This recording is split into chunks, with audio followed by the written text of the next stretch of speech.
Hello, good afternoon, good evening. Welcome to Premier League Dad. We've got another night of Premier League football, another night of football. We're live for Manchester City against Wolves tonight. A big game in the Premier League. It now looks like Manchester City are almost certain to secure Champions League football. And Erling Haaland's back on the bench as well. So, look, I think from a Manchester City point of view, this is a very big game to...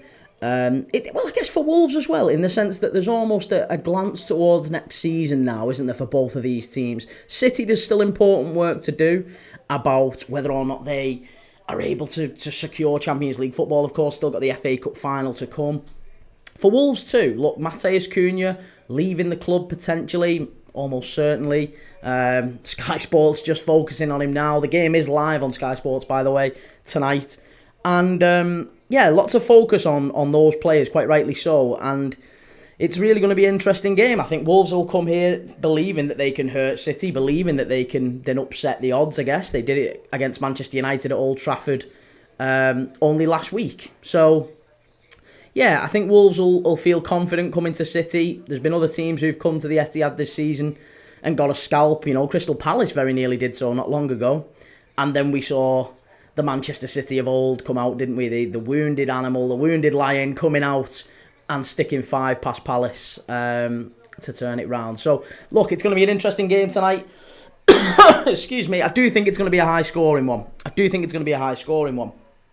However, tonight's game, I absolutely can't believe I've not started the stream by telling you this. Tonight's live watch-along, as yesterday's was, is brought to you by Match Bingo, our sponsors here at Premier League Dad. And if you've never heard of Match Bingo before, I guarantee over the next 12 months or so you will do. They are an absolutely brilliant company. They've just started this genius new app. I say just started, it's not just started, but it's the first time I've heard of them recently.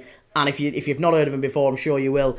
Basically, over the next 12 months, they've combined, they've combined all the excitement of sports betting, the usual traditional sports betting that we all do, combine that with the fun that you would associate with bingo. And there's nearly 10,000 active players live on the app now. They've paid out over 200 grand in prize money. Basically how it works is you buy a bingo card and it lists random events, 15 random events from in the game. So for example, tonight, Manchester City corner, Wolves free kick. It'll be things like that. And as the game progresses, you will see those marked off on your bingo card. And as I say, you get paid out for a line, for a full house and all that sort of thing. And right now, if you sign up, you deposit £5, you get £10 free with Match Bingo. You can click the link in my description, or you can scan the QR code that's on screen right now as well with your phone. But yeah, download the app, give it a go, and let me know during the game how you're getting on. Let me know if you're close to getting a line, close to getting a full house. Let me know. But they are sponsoring Premier League Dad to the end of the season. Hopefully I do a better job than I just did, because I did balls that up at the start. but they are a great app, so go and check them out. And I'll be showing you more of how, because I've just set up my account, to be honest, and I'm just starting to get used to it and learn it, and I'm going to be doing it for the remainder of the season. So I'll show you how it all works on future streams. We'll see more of those and videos coming over the weekend as well. But as for tonight's game, let's get back to it. Let me know what you're thinking in the comments. Let me know what you're thinking about this one. Manchester City against Wolves. Very big game, isn't it? We are just coming up to half an hour to kick off. So with that, let me get the lineups ready. Let's get the lineups ready. We're very near. We're very near to kick off. And yeah, as I said, let me know how you get on. Let me know how you get on with Match Bingo. And if you do have a win, remember, mine's a whiskey. But as I say, we are live now for Manchester City against Wolves. And yeah, let's get the lineups. Let's check the lineups out. So the lineups are as follows. I did see Haaland was on the bench. Yeah, I did see Haaland was on the bench.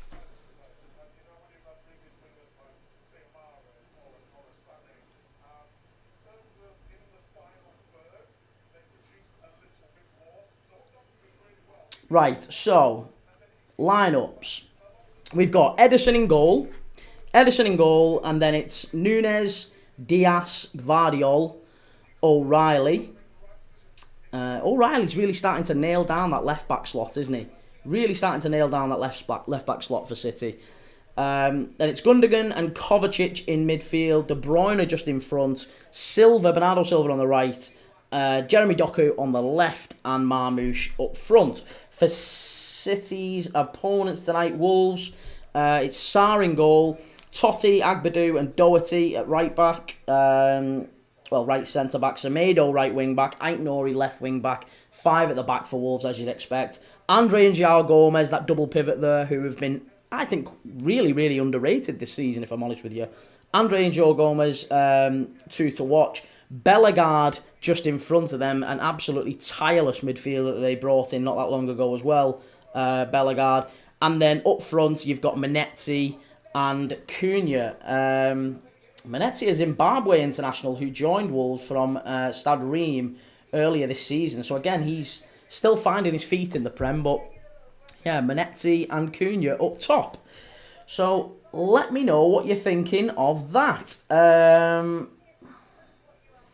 Lou, good to see you, mate. How you doing? Semedo card, 9-2. Oh, okay. Semedo card. I don't like cards. Honestly, cards I'm not good with. I am not good with. You seem to make an absolute fortune with it, but I think I'll steer clear of cards and corners and free kicks and all that. It's not for me. It's absolutely not for me. Dream Chasers boss. Yes, mate, it's Will Sings. Changed my name. Good to see you. Good to see you, Will. How you doing? Let me get my little setup going here. United, here he is. Here he is. All right, Aaron. How's it going, mate? We're all excited. The United fans are getting all excited because they had a result last night. Listen, Leon scored 4 past you, men. Leon scored 4. I'm not worried just yet. There's still time. Eat my grass 69. It wasn't funny the first time you tried it, Chief. No skill, and I still got a hanger in my mouth. Hey, good lad. Why not? Aaron, United. Hey, listen, Spurs. It's a Spurs tournament this year, I'm telling you. Spurs are winning it. Spurs are absolutely winning it. Spurs have got it in the bag. Dream Chasers boss, what can you see the second leg of the Inter-Barca score being? Ooh. Usually when teams concede 3, nearly always, they tend to rein it in for the second leg. They tend to just kind of just draw it in and maybe play a bit safer. So I imagine it'll be a low-scoring one. Again, I could be completely wrong with that, but usually when you've conceded 3, the first thing managers do is go, right, shut up shop. Let's not be ridiculous now. Let's try and, just stem the tide and try and pinch one. Let's have a nice 1-0 win. What's the old expression? Good teams win 1-0. That's the old expression. So I would imagine your Barças and your Inters feel the same to a degree. Or certainly I think Hansi Flick will. And Inzaghi. So yeah, after that one, managers don't like high-scoring games like that, basketball games. They don't like them. They're too unpredictable. They're too reckless. The job pins too much to it. Dream, can you imagine a pen shootout? Yeah, I certainly can. I don't see why not. There wasn't much separating Barca and Inter, was there? Let's be honest. There really wasn't much separating them. So I would imagine it's going to be a low-scoring one, and I'm not entirely sure whether or not I would plumb for Inter or Barca. In this one. No skill, Aaron. Madison and Solanke injured. Again, it's by the by. I don't think it'll matter. Aaron, no joke, I'm terrified because it's such a United thing to do to give Spurs a trophy. Spurs, there is an aura around Spurs at the minute. I'm telling you, I've fancied Spurs for a while on that. So It's going to be interesting. Ed Rosenthal, Wolves win. I hope not, because I've got City. I've got City to win tonight. On worst case, I've got draw or City. But I don't know. I don't know. Right, my camera's gone skew with. Give me a minute. My camera's gone skew with.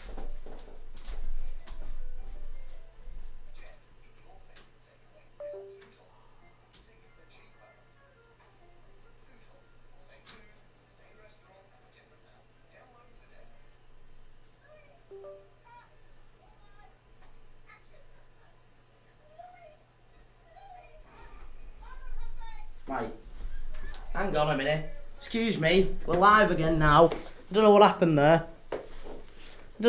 there. Hopefully we're still going. It's a bit better-ish.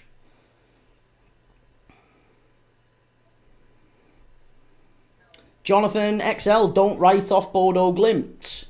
No, that's fair. That's probably fair.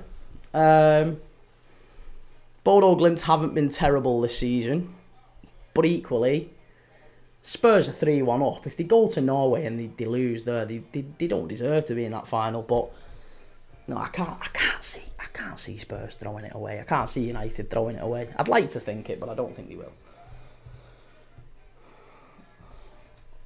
Callum, it's a free hit for Wolves. It's a free hit for City though, isn't it? I mean, I think City are getting top 5. JJ Millis, who's getting top 5 now, boss? I think City and Newcastle are fairly certain. Yeah, I think City and Newcastle are fairly certain. It's probably a 3-way shootout now for that last spot, and it'll be between Chelsea, Forest, and Villa. And Villa haven't got a margin for error now. Villa really, really need to just nail it.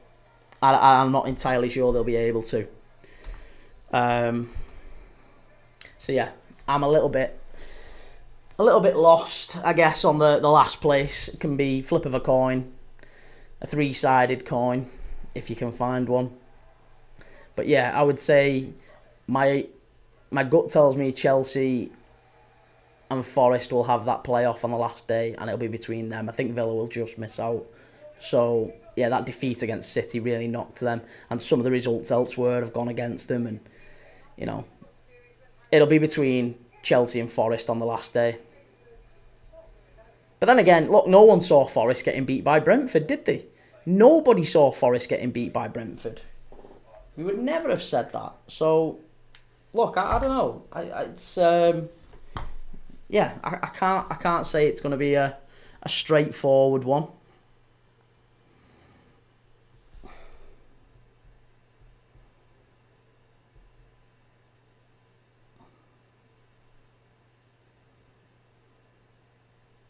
Aaron, we're a really hard watch too. We're awful. First 25 last night, we were horrible until the red card. Yeah. I mean, I didn't think United played all that terribly, mate. I'll be honest. I thought away, if you win 3-0 away from home at the San Mamés, that's a bloody good. You've done well. Yeah, you've done well. As far as I'm concerned, that's great.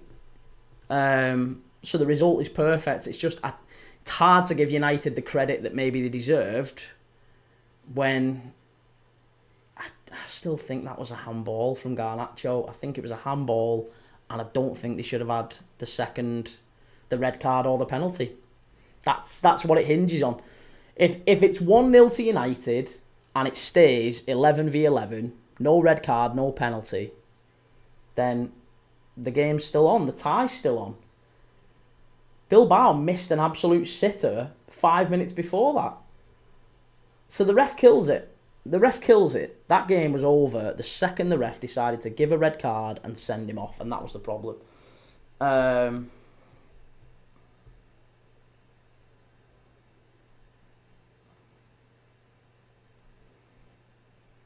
Castor Troy, if Man U or Spurs win that 2-Bob Cup, do the 5th place still get a Champions League spot? Yes, they do.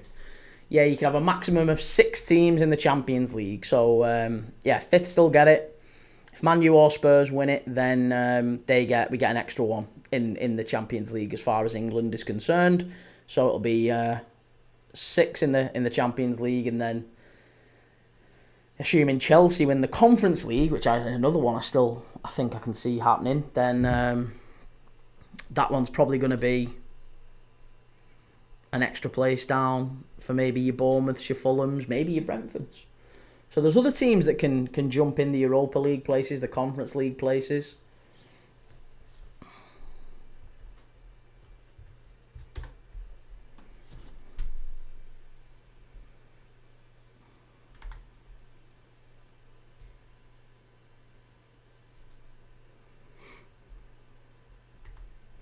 Right, we're 15 minutes or so to kick off now. Once again, we are live, by the way, on YouTube, on X, on Instagram, on Facebook, on Twitch, and TikTok. Wherever you may be watching this, we're live across all platforms, all socials. If you haven't already, go and subscribe. Go and give us a follow. We live stream every single day. As I said, we do live watch-alongs of football matches every single day. We've done over 60 live watch-alongs last month. We're going to be doing probably about another 60 this month. We've got 4 on Saturday, 4 on Sunday. So Saturday and Sunday are going to be manic. We're basically sat here all weekend watching football. Celtic v Rangers starts us off on Sunday. Who starts us off on tomorrow? Tomorrow night we're going to be doing, tomorrow lunchtime, we're going to be doing one of the Championship final day games, potentially. I think Coventry and Borough is the one to do. I think Coventry and Borough. What do you think? That last playoff spot. Maybe Bristol City Preston would be a good watch. Maybe Leeds away at Plymouth. Maybe Millwall and Burnley. I don't know. It feels like there's loads of good watches, but it feels like Coventry and Borough's got a lot riding on it, and it's 2 teams in that 6th and, like just around the playoff spot. It feels like it's a good opportunity to see maybe one of the teams coming up to the Prem. And if not, maybe one of the teams who could be lingering around the top spots next season as well, because we'll be back to watch the Championship next season. But it does mean that we're not going to watch Villa against Fulham at 12:30 tomorrow. And I was thinking about that. Obviously, the channel's called Premier League Dad. I really should do watch-alongs of Villa against Fulham. However, yeah, I'm not entirely sure whether or not I'm going to stick with Villa and Fulham, because it feels like there's not a lot riding on that. Or at least not as much riding on it as the Championship games.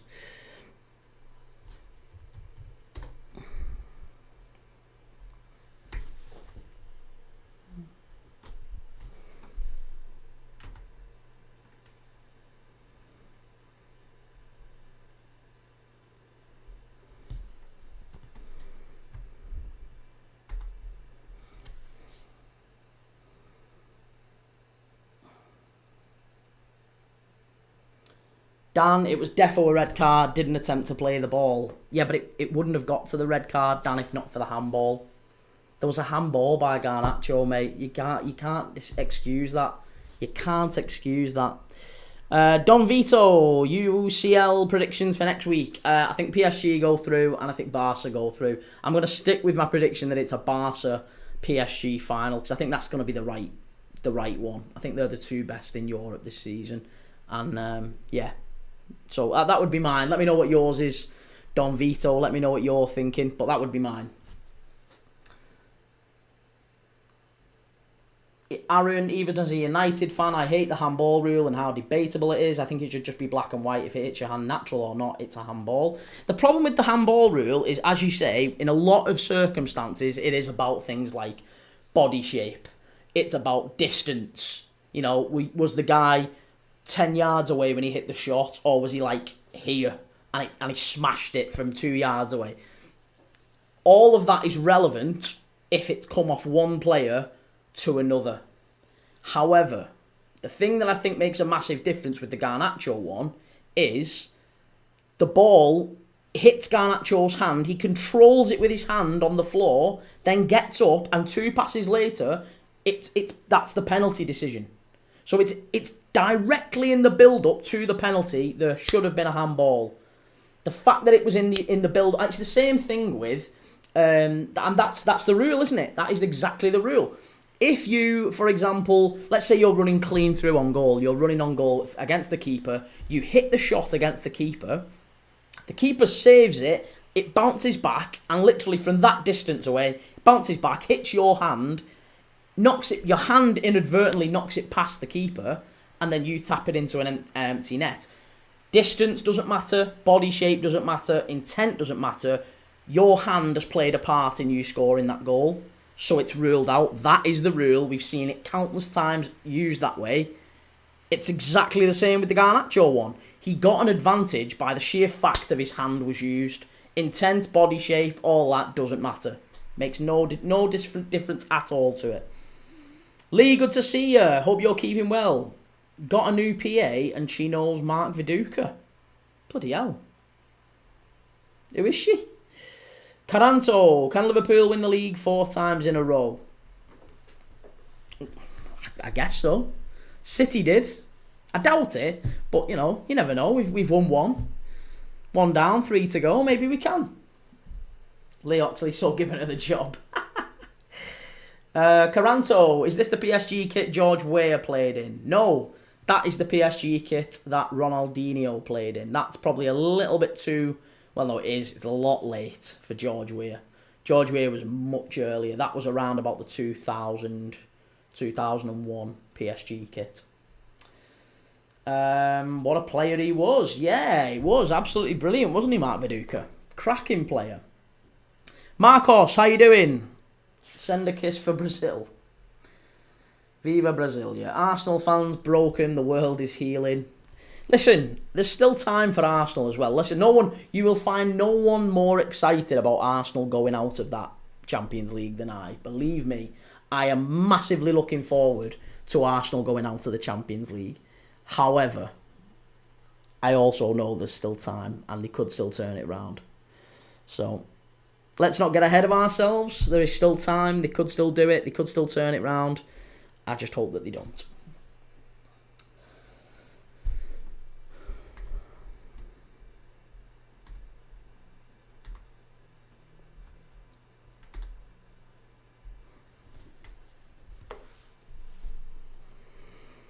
Right. So, we are approaching kick-off. 15 minutes to go. What are we thinking, chaps and chapettes? Ederson back in goal. I think that's a good start for City. Obviously, Núñez and O'Reilly at full-back. I don't know why they've dropped Rico Lewis again, though. It's odd that they've dropped Rico Lewis. Didn't he score against Forest in the semi the other day? And all Pep's done is praise him, so I would have thought that Rico Lewis would have started. Odd, isn't it? And Cunha, starting... This is his goodbye parade, isn't it, effectively, for Cunha? He'll almost certainly be leaving the club in the summer. Remember that game, Manchester City 0, Wolves 2, October 2019, Adama Traore absolutely smashing City on the counter-attack, flying past Kyle Walker. It was brilliant. Caranto, what club is bigger in your opinion, Valencia or Newcastle? Valencia. Yeah, Valencia it is. They've won a league title. They've won. They've been in UEFA Cup finals. They've been in Champions League finals. Yeah, Valencia. It's not even close. It's not even close. When I think about the best teams as well, just over the last 25, 30 years, the best Valencia teams was one of the best around, under Rafa Benitez as well, wasn't it? Guys Mendieta, Pablo Aimar, Ruben Baraja, Ayala, of course, Ayala at the back, Canizares in goal. Fantastic Valencia side. And Pablo Aimar, he was like the original David Silva for a spell, wasn't he? That kind of diminutive number 10, reshaping that role. He was so good, Pablo Aimar. Really, really good. Just maybe another one of those Argentinian midfielders that maybe didn't last as long as he should have done, didn't get the praise that maybe he should have done. But he was a very, very good player at his peak. Be yourself, Dylan. How's it going? Good to see you, mate. Good to see you. Ready for a big game. City and Wolves. This one, Wolves 1, Manchester City 2. When was that? Was that last season, that? I think it was, wasn't it? When John Stones got the winner in the last minute. Or was that earlier this season? Premier League table, October 20th, 2024. Yeah, there you go. Earlier this season, Manchester City went top on 20 points from 8 games. Liverpool were 2 points behind them, having played a game less. And look at Wolves. Wolves have turned it around now. 20 points clear. 20 points. Do you know what I find absolutely mad? That we are in May. We are in May and Manchester United do not have 40 points on the board. They don't have 40 points on the board. The magical 40 points that you need to stay up, which has always been the case. Manchester United haven't it yet, and we're in May. How mad's that? How mad is that? Well, there you go. Kelly Dalglish, or Kelly Cates as she's known. And Micah Richards in the City tunnel there. Just waiting for the City and Wolves lot to come out.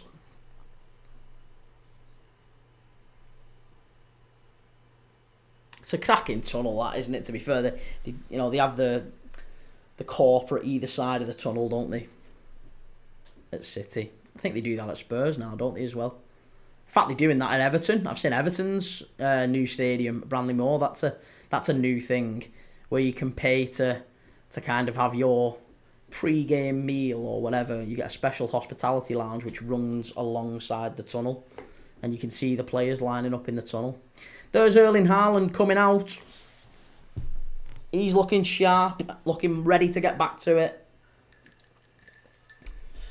Unknown FRX, any games on today, pal? Yes, mate. Wolves against Manchester City against Wolves is just about to kick off in 4 minutes' time. Again, if you want the full experience with the scoreboard and all that sort of thing, and you want the better camera view, if you're not used to this original camera view, you can go and get the original one, the one that I'm used to, the one that you've seen before many, many times. You can go and get that. It's on the other platform, the one that we won't say on here. Y begins with Y. Coranto, we may be this season, but we're winning the Europa League trust. Yeah, well, listen, if you do, then you do. If you do, then good luck to you. United have won it, you know. I hope you don't. I really am rooting for Spurs. I'm really rooting for Spurs. But if you do, then fine. Good luck. You've smashed it. But as Harry Maguire said, as most of the others have said, the other players have all said the same, that, look, you know, I don't think this excuses a really poor Manchester United season, does it? It doesn't really excuse what a terrible season it's been.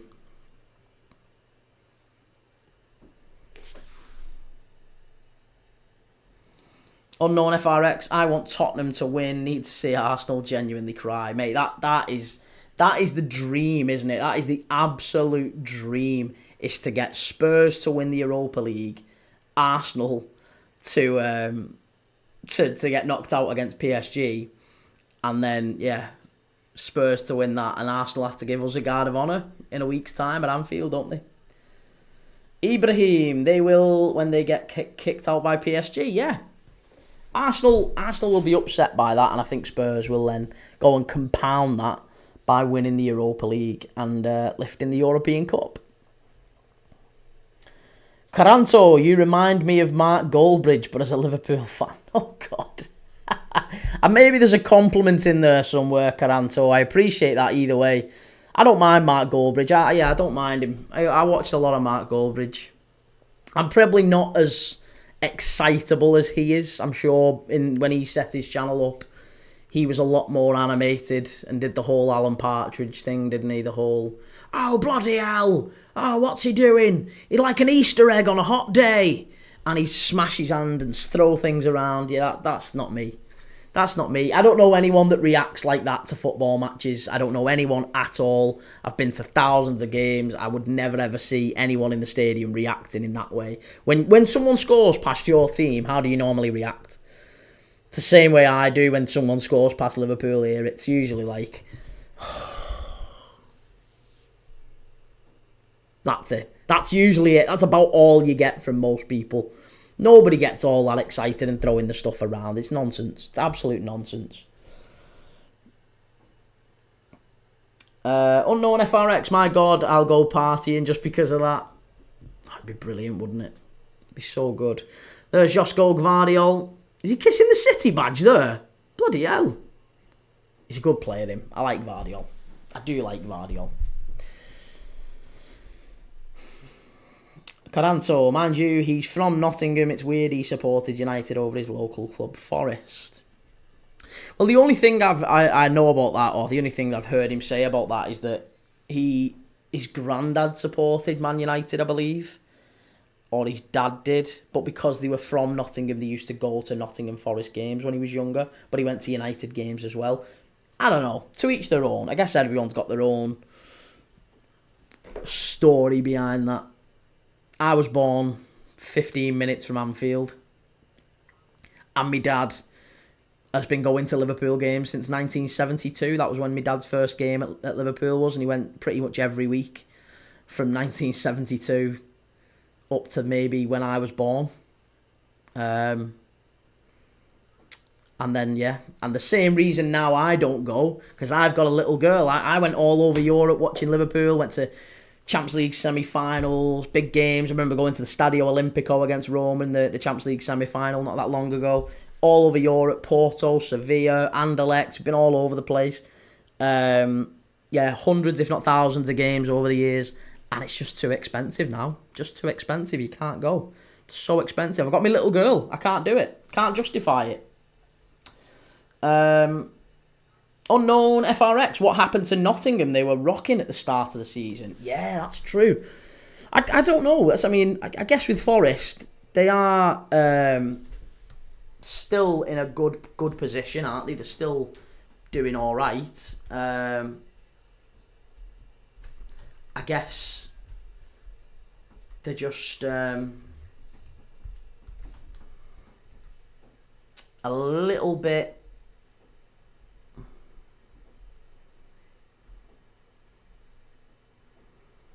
Oh, excuse me, one sec. Let me just get the old starter going, because we are off here.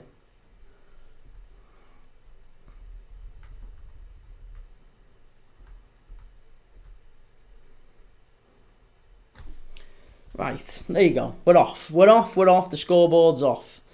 Dream Chaser's boss. Where will De Bruyne go when he leaves? I hope he stays in the Prem, mate. Really hope he does. Really hope he stays in the Premier League. Anthony, what game are you watching? We're watching Manchester City against Wolves. As I say, if you want to get the full experience of watching the game live with me, you can go to the other platform beginning with Y and search Premier League Dad, and you'll find me. And we've got a bit more of a better view with the scoreboard and everything else going on there, but. Caranto, De Bruyne will probably go to Saudi. I don't think he will. No, he's already said that he feels like he's got a lot more to give at this level. He already feels like he's got, he's still fit. He's good enough to contribute at the highest level. So, yeah, I can't see him going to Saudi.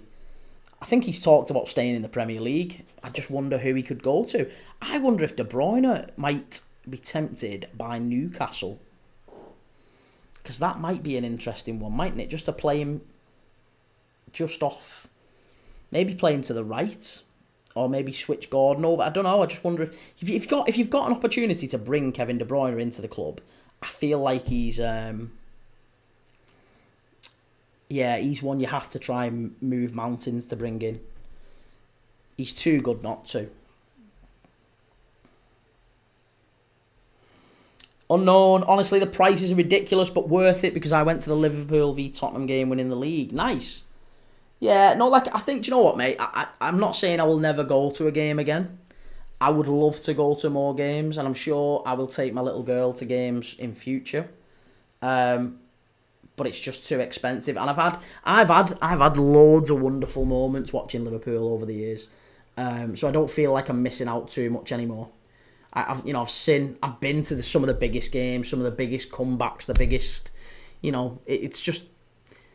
doesn't feel justifiable to me to be spending 400-500 quid a game, which is often what it is sometimes, unless you've got like super good access to tickets. Kai, how you doing? Good to see you, mate. Dylan, Isak might leave. Well, that's the rumour that we heard last night, wasn't it? About Isak potentially going.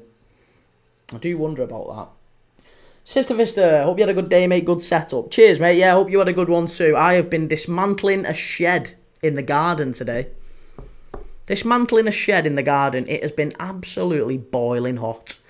City coming in down the left-hand side here. It's gone behind, goal kick. Dismantling a shed. So I'm all cut up. All my hands are all scuffed. Blurry, Tottenham v Man United. What is your prediction in the Europa League? Tottenham. Come on, Spurs. That's what we want. Coranto, heard a rumour about De Bruyne going to Villa too. Yeah, that could work, couldn't it? Yeah, De Bruyne to Unai Emery, especially if they're losing Rashford as well. Because I would imagine Rashford goes back to United. There's no world where Aston Villa pay 40 million quid for Marcus Rashford now. Not with no Champions League football. Unless they do somehow get Champions League football, which again is, infinitely possible, isn't it? It could happen.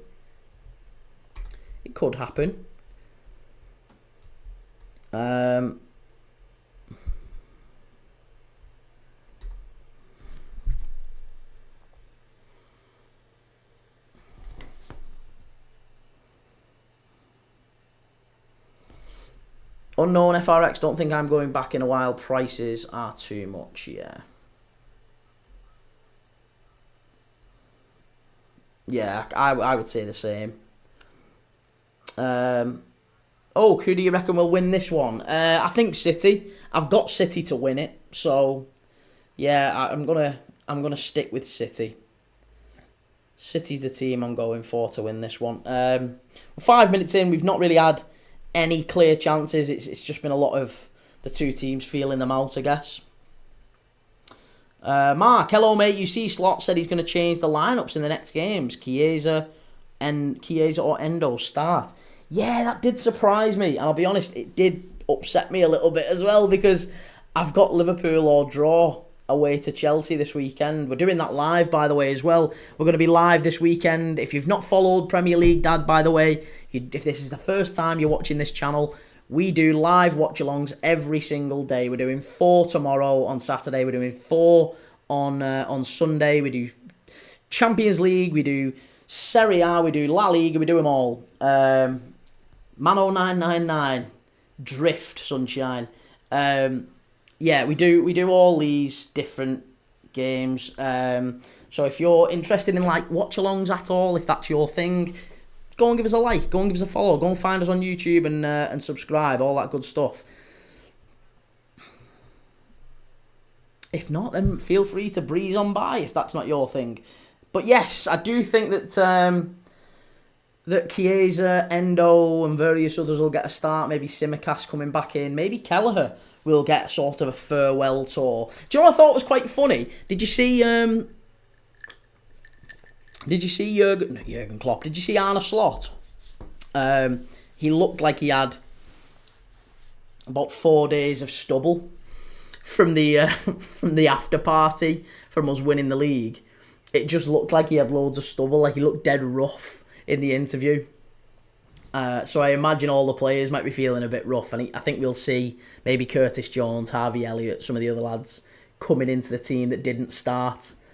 Maybe Darwin Núñez as well to try and put himself in the shop window. Coranto, did you go to Liverpool's winning parade? No, it's on May the 26th? Is it the 26th of May? It's a bank holiday. It's the bank holiday. But no, I haven't been to it, and I won't be going to it. Again, not my idea of a great time, that. Oh, that's a foul. Wolves had a corner. It's gone wide. Mark, Lavia and Caicedo giving the guard of honour to Endo. I know. Hotspur Army, what game are you doing? We're doing City against Wolves. It's 0-0, 8 minutes in. Wolves have just had maybe the first half chance of the game. There's not a lot going on, though. It's been a pretty dull opening half. Edward, how you doing? Good to see you, Edward. Nice to see you, mate. Rochi, holy empty had. There are some empty seats. There are lots and lots of empty seats. I will give you that. It's not... it's your typical Manchester City game, sadly. And you know what? And I always feel a bit sorry for City fans when they have to justify that, because they do sell out and they do have seats. They just don't seem to pack out, and I don't know why. Feels like they have sold the season tickets. The tickets have gone somewhere, but they haven't actually got the fans in the stadium, and I don't know why. HSH, do you think Chelsea get top 5 after Forest lost yesterday? Well, remember, Chelsea play Forest on that last day. So that's going to be basically a playoff, isn't it? It's going to be a playoff that last day, and who's going to win that? So I think it's at Chelsea. Am I right in saying it's at Stamford Bridge on the last day? Chelsea v Forest, I think it is. So that might be a playoff. It might be a straight shootout. Oh, it's at Forest. All right, okay. Well, then if it's at Forest, then... Oh, I don't know. I really don't know. Nobody would have predicted, would they, Brentford winning last night? Nobody would have predicted that. So, yeah, I honestly can't say, mate. I don't know. It's going to be a tough one. A very tough one. Watership Allen, good to see you, mate. I rate Wolves under Pereira. Yeah, well, he's up for Manager of the Month, isn't he, this month? He's been a very, very... In fact, there you go. Since Pereira's first game at Wolves, only Liverpool and Newcastle have won more games than Wolves in the Prem. That's quite bold, isn't it, to be fair? Only Newcastle and Liverpool have won more than Wolves since he came in as manager. That's a hell of a start. And maybe he hasn't got the credit he deserves for that. That's good play, yeah. That's brilliant. Mark, I got kicked out the Etihad with my mate last season for celebrating Trent's goal in the home end. Yeah, easy to come by those tickets in the home end, aren't they? Was that the one when he did that? He went like that, fingers in the ears. I remember that. Yeah, good finish. Hotspur Army. Spurs are on their way to Bilbao. Oh, I hope so. I really hope so. I hope you do it. Watership Allen, I think Wolves push for Europe if they get recruitment right. Well, they normally do, don't they? They normally do get recruitment right, Wolves. They're one of the best, I would argue, because they keep losing very good players and they keep going out and finding thoroughly decent ones for a lot less. I mean, you know, Mateus Cunha will leave for maybe 60 million quid this summer. In previous years, they've sold Neves. You know, they go out and they go and find the likes of Ike Nori. They've gone out and find Andre and João Neves. I think João Neves and even Vitinha. Christ, look at Vitinha at PSG. Vitinha's one of the best midfielders in the world now. He was at Wolves not that long ago. So yeah, I don't know. It feels like Wolves always get their recruitment pretty good. I mean, look at, who was it, the keeper left? Rui Patricio, he was always quite reliable. He left, Jose Sarr came in. Feels like Sarr's been a relatively reliable acquisition for them. I know he's had a couple of wobbles, but I think he's been okay. I think Gomez and Andre have been very smart acquisitions. They sold Max Kilman for whatever it was, 40 million or so to West Ham. That felt like a pretty juicy deal for them. They go out, they get Agbadou in. I think Agbadou's been a pretty decent acquisition for him as well. So, I mean, again, I'm saying, I'm using these words decent. I'm not saying that he's been anything outrageously brilliant that top teams would be coming in, but he's still had a decent start. And you would argue that, looking at the way they've performed since Pereira's come in, yeah, I think maybe they could push up the league next year. I certainly don't think they'll be bottom half, but they'll have to invest, won't they? They'll have to get the investment right, and they'll have to make sure they keep the likes of Ait Nori, Semedo, João Neves, maybe Strand Larsen as well. Strand Larsen, He's been underrated this season, Strand Larsen, I think. And then they've gone out and picked up, cheap deals. Sarabia off the bench has done well. Scored the free kick last week against Man United. And there's times this season, especially under Gary O'Neill, where some of those players have been written off. But they've become quite reliable, squad players under Vitor Pereira, sorry. Watership Allen, they'll get the next Adam Hamill. I used to work with Adam Hamill's uncle. How mad's that? How mad's that you've mentioned Adam Hamill? Yeah, I used to work with Adam Hamill's uncle. Be yourself, Dylan. It's been a boring game so far. Wow.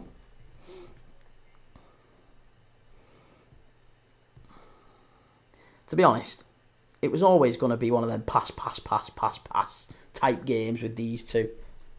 Wolves are just sitting back and playing on the counter. Edward, why won't the parade be a great time in your opinion? No, what I said was it won't be my idea of a great time, Edward.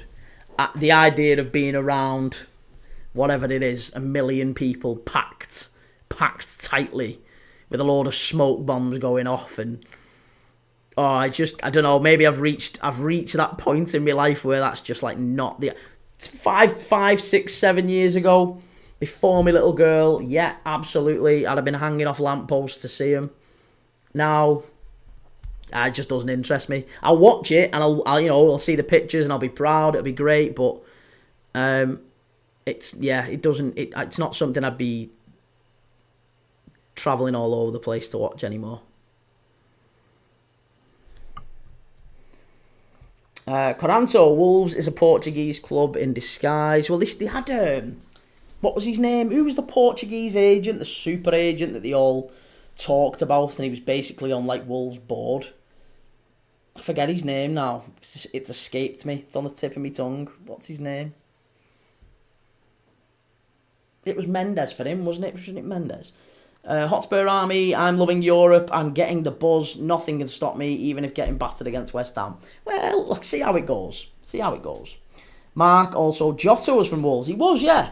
He was. And I think he's staying. I'm actually quite surprised by the news today. There's rumours coming out that Liverpool are close to agreeing a new contract with Luis Diaz and for Diogo Jota at the end of the season.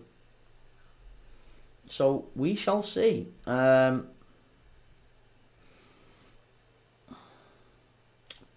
George, how are Wolves playing? They're doing okay. They've not had any real chances, and City haven't had any real chances. I mean, we're 15 minutes in, but the ranking person, all right, mate, recovered from last night. Good to see you, buddy. Good to see you. Yeah, just about. There's still another leg to go. We'll see how it goes. Be yourself, Dylan. I'm going to the Notts Forest v Chelsea game. Nice, good lad. Enjoy it. Be a good atmosphere, that. Final day. Maybe a Champions League place on the line for the winner.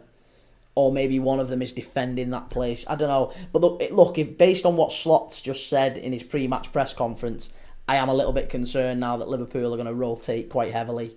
So any Forest fans who had any idea of Liverpool going out, putting a strong team out against Chelsea, and maybe, just maybe, we'll go there and batter him. It might not look that way now, Forest fans. So Forest fans might not like Liverpool very much this weekend if Chelsea get a result against us with a weakened side out. It's going to be very, very tough pill to swallow. Watership Allen saw something saying Strand Larsen reaches 36 kilometre miles an hour for sprint speed. But he seems like a big lad as well, so that'd be surprising, wouldn't it? Oh, okay. FM No Casuals, ex-Barnsley player. Yes. Yeah, ex-Barnsley player. There's a few little tenuous links like that. Nothing that I would brag about, but a few people I've worked with over the years have either been related to... Well, no, yeah, that's it. They've been related to quite prominent Premier League footballers over the years, or, if not prominent, obscure. So yeah, that was one of them, working with Adam Hamill's cousin, or uncle, cousin, one of the two, I don't know, can't remember what he was. And I also worked with Was he the uncle? Was it his uncle or his... It might have even been his grandson. Oh, I don't know. But the assistant manager of Bayern Munich. The assistant manager at Bayern Munich. I worked with his uncle. I think it was his uncle. Really nice fella as well. Caranto, Dylan, what club are you supporting there so I can pray for their loss? Will, Premier League dad, not that you would be able to guess, but guess who my sister's godfather is. Jesus Christ. Your sister's godfather. Bearing in mind, you know people who are around Wrexham. I'm going to guess your sister's godfather is...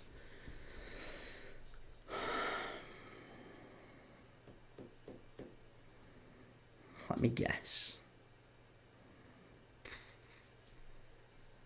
Wayne, no, I was going to say Wayne Hennessy. It's going to be someone older than that, isn't it? Robbie Blake. Or Robert Earnshaw. Someone like that, I don't know.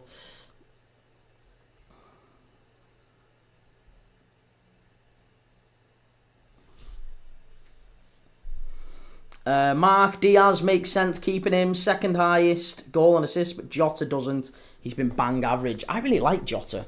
I really, really like Jota. I think he's not had a great season, has he? I don't think he's average. I just think he's... You've got to remember, form's temporary, class is permanent and all that. Chance for Wolves, edge of the area. Oh, he skied it. Andre skied it. He's not going to get a corner kick for that. Edward, Arsenal having to give us a guard of honour. Chef's kiss. Do you think he'll actually start or play Chiesa now? He might do. I'm sure Salah will have something to say about that, though, let's be honest, because Salah will want to win the Golden Boot, well, not the Golden Boot, he's going to got that anyway, but I mean, Salah will want to break the Premier League record. He needs 2 more goals or assists to do so. So, yeah, there's only a few games left, so he'll want to play every minute. So I'd be surprised if Salah is dropped. Chance here. Comes out to the edge of the area for City. Here's Doku. How's he... Oh, it's just... He had a chance to shoot there. And he got it all wrong. Caranto. Trent is not buying Nance if he's staying in Liverpool with the wages he's getting. I didn't know there was any rumours that he was buying Nance. Be yourself, Dylan. Do you play fantasy football? I play fantasy football maybe for the first 3 or 4 weeks of the season, and I'm crap, so I tend to give it up. That's the problem with me in fantasy football. However, because we're starting to get a bit of a community here on Premier League Dad, we're starting to get a few more people join. By the way, my name's Kieran, by the way. Most people call me Key. If you're watching this, most people call me Key. K-E-E. If you want to stick with that, you don't have to call me Premier League Dad. That's just the name of the channel. But most people on the community have been saying we should do a fantasy league for next season. So I'm going to set one up. I'll set one up and we'll do one just for us. Just for us on this channel. And we'll have a prize money at the end of it. We'll do... Well, maybe not prize money. We could do prize money, but no entry. We'll do something. I'll give some shirts away, or we'll do... I don't know. We'll do something. But we'll do a leaderboard. We'll make it proper and we'll, have a proper little weekly check-in and all that sort of thing. Watership Allen. My dad went to school with Matthew Kilgallen's uncle. Jesus Christ. There's a claim to fame. I really like Matthew Kilgallen because have you ever heard that story that he told? I can't remember what podcast it was on, but he told a story and it was brilliant and I have used it. If you've never heard this story, it's only short, but I have used it so many times to wind people up. It's brilliant. In fact, I'm not going to tell it you because I won't tell it very well. But go and search Matthew Kilgallen. Have I just spilled something there? Go and search. Wolves are in here. Christ. Must be. Oh, you divvy. How have you missed it? Oh. The crap these. They were 1-on-1. Oh. Honestly, Wolves have just broke through the City offside trap. Is he on? He's on. Right? He's through and he's got a player to the right. Just pass it to him. Just pass it to him. He passes it in front of him and the player ends up sliding, doesn't get anywhere near it. It would have been a tap-in for him. Wolves get it all wrong. All wrong. The ranking person, have you heard about Bruno Guimaraes saying he thinks Newcastle can win the league next season? I haven't heard him say that, but if he thinks so, then hey, good luck. Look, I'm sure he wouldn't be staying there, and Isak wouldn't be staying there, and Tonali and whoever wouldn't be staying at Newcastle if they didn't think they had a real serious chance of competing at the highest level next year. So I don't think they will win the league, and I don't think they'll get anywhere near winning the league, but maybe they'll be a touch. If they get one place higher than they are now, that's a success for Newcastle. In fact, I would argue if Newcastle finished 5th next year and got Champions League football again, that would be a success. To get Champions League football back to back, that would be a success for Newcastle. But yeah, sorry, come back to what I was saying.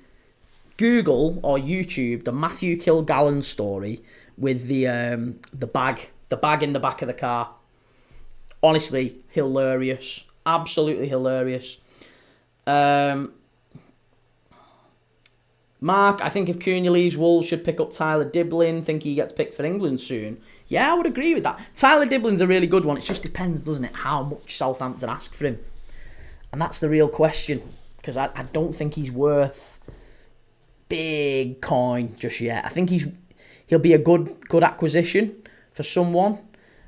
But I think the question mark over Tyler Diblin as well, by the way, is that he went to Chelsea's academy when he was younger. And he got homesick. And he had to come back. That's why he's gone back to Southampton. He was in Chelsea's academy, got homesick, and went back to Southampton's. So we might have a Jesus Navas type situation with Tyler Diblin and, teams like maybe Newcastle or Liverpool, Manchester United, teams up north might be a little bit hesitant with him, wanting to take him on. But I don't know. Let me know what you're thinking about that one. My sister's godfather is Jules Holland. No way. No way. Jules Holland. Nice. Late with Jules Holland. Do you know what? I can't say I loved that, but I remember Jules Holland being on all the time. That's amazing. That's really cool, mate. Watership Allen, I also used to get mixed up with Johnny Evans' brother-in-law. One of the lads who I used to work with as well, he used to go and have a drink with Dominic Matteo. Used to drink with Dominic Matteo. Apparently he was sound as well. Can't say I ever met him. Although another famous name, we're just name dropping now, aren't we? We are just name dropping. Me and my dad used to go and drink with Chris Foy, the Premier League referee. We used to drink with Chris Foy a lot as well. We used to, my dad's on first name terms with him, knows him well. He's Chris Foy, and he was an active Premier League ref when he used to go in the pub as well. So we used to hear all sorts of stories about players and all sorts. But good guy, really good guy, Chris Foy. Coranto, who would win in a scrap, Adama Traore or Van Dijk? Van Dijk bullied Adama Traore every time he played against him. Absolutely brushed him. I tell you what, Wolves in the opening 25 minutes here, they've been the better team. They're in here again. Shot! Off the post! Chance! Chitty! Off the post! What are you doing? Oh! Corner to Wolves. Oh, Jesus Lord. Gvardiol with the block on the line. Wolves are flying here. They've got a real chance. The ranking person, have you heard that Danny Drinkwater has brought Cheltenham or someone? Cheltenham? Oh, he's bought Cheltenham. Sorry. He's bought Cheltenham. I haven't heard that, no. Maybe you can get a game for him. He's not long retired, has he, Danny Drinkwater? The ranking person, oh, by the way, my name's Jim, so you can call me Jim or James instead of the ranking. Alright, no worries, Jim. Good lad. Jim, good to meet you. I'm Key. You can call me Key. Watership Allen, Doku is just a Belgian Aaron Lennon. or the Belgian David Adonko. We're getting some great names being brought up here. David Adonko. Shabalala.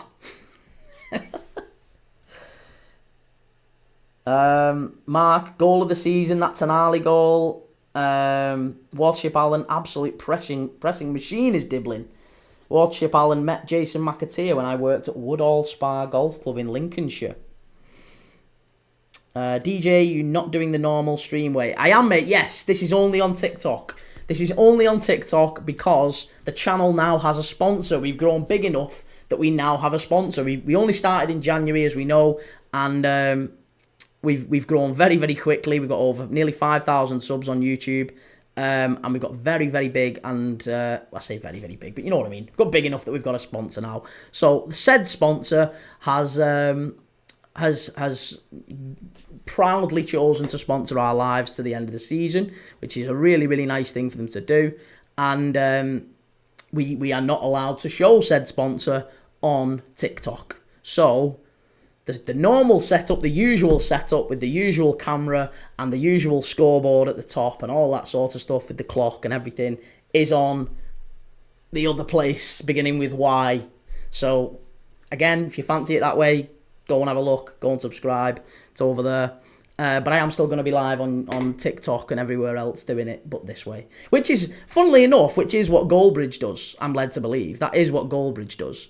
He will do TikTok or whatever just like this with no scoreboard and whatever. But I guess obviously millions watch him. More people know who he is. And then YouTube is all fancy and snazzy and has the scoreboards on. So yeah, that's the same way it's going to be with us for the time being, until maybe I can figure out a more sophisticated way of doing it. City on the attack here. Wolves defending very, very well. Half an hour in already. Yeah, Watership Allen, just about Jason McAteer. I always remember the story about Jason McAteer with Neil Ruddock. And again, if you've not heard of it, it's an absolute classic. Neil Ruddock and Jamie Carragher, James McAteer, what am I talking about? McAteer, Ruddock, Carragher, all the Liverpool lads from the mid-90s were going the beach.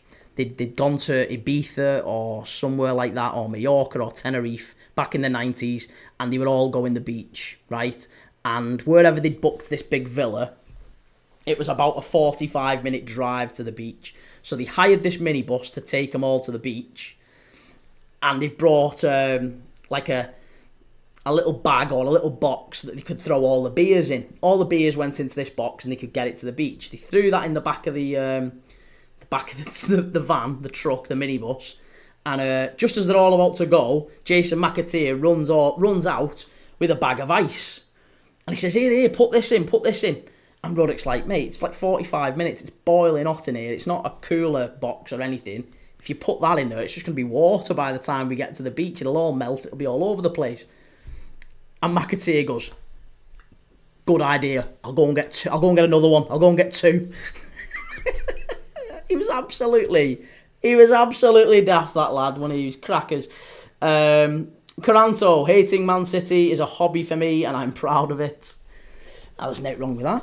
I feel the same about Man United and Everton to a degree.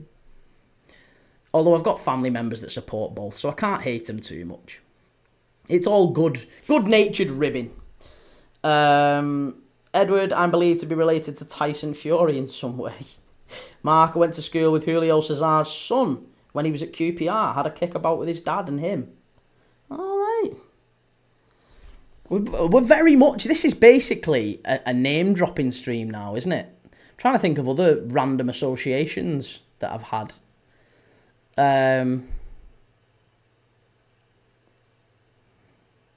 Well, this isn't one that I've had, but in Manchester, where I used to work, my business partner, his son used to go to school with Stecklenberg's son. And Stecklenberg, remember the goalie, Stecklenberg used to go and pick up his lad, and they'd stand at the school gates with my business partner. Chance here. Good save by Sarr. Great save. Nico O'Reilly getting into the box again.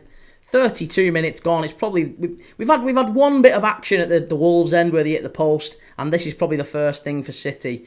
Nico O'Reilly getting into the box. Doku just knocked it into him. It's a shot, and it's a good save by Sarr. So it'll be a corner to Man City. They've played it short. Bernardo Silva lays it off. Chance cleared by Wolves. Nice and easy. Jim, if City lose and all the other teams in the race win and these final 4 games will be fire. Yeah, I was going to say, imagine that. Imagine we just start to see results like we saw last night with Forest, where no one expected Forest to lose against Brentford. And maybe we just get some curveballs now. Maybe Chelsea beat Liverpool at the weekend. Maybe Villa beat Fulham tomorrow at 12:30. Who've Newcastle got this weekend? Newcastle have got Brighton. We're doing that game as well this weekend. Brighton against Newcastle at the Amex. That could be interesting. There is a world, isn't there, where pretty much all of these teams drop points this weekend. And Forest have got Palace at Selhurst Park. I mean, Palace might have one eye on the FA Cup final, but that one's going to be interesting as well.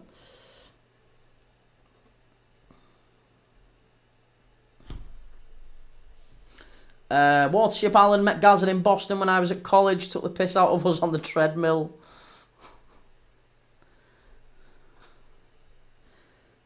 Watership Allen, Marlon Herwood played in a local league to me as well a while back. Marlon Herwood. That was him who smashed Thingy off the overlap, wasn't it? Mark used to be good mates with Oliver Bierhoff. No, you didn't. No, you didn't know Oliver Bierhoff. That is so cool. Mate, I would be flexing that so much. Here's Doku. Chance. De Bruyne. 1-0 City. There you go. There you go. It has been coming these last few minutes. Lots more pressure. Doku down the left-hand side. Gets to the byline. Pulls it back. He kind of bobbles it into the floor. And it bounces back along to the edge of the area. And De Bruyne's there to just side foot it home. 1-0 to City. There you go. We're talking about these teams dropping points. City are not dropping points. They are 1-0 up. Coranto, who's the most horrendous Liverpool player you've ever seen? That is a very, very tough question. I'm actually doing this over the summer, by the way, so I won't tell you the answer. Because there's about 20 different players who it could be.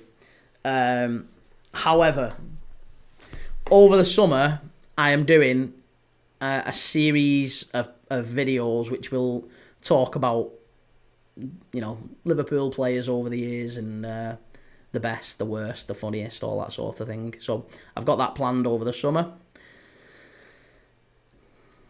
to keep me busy while there's not as many live streams going on.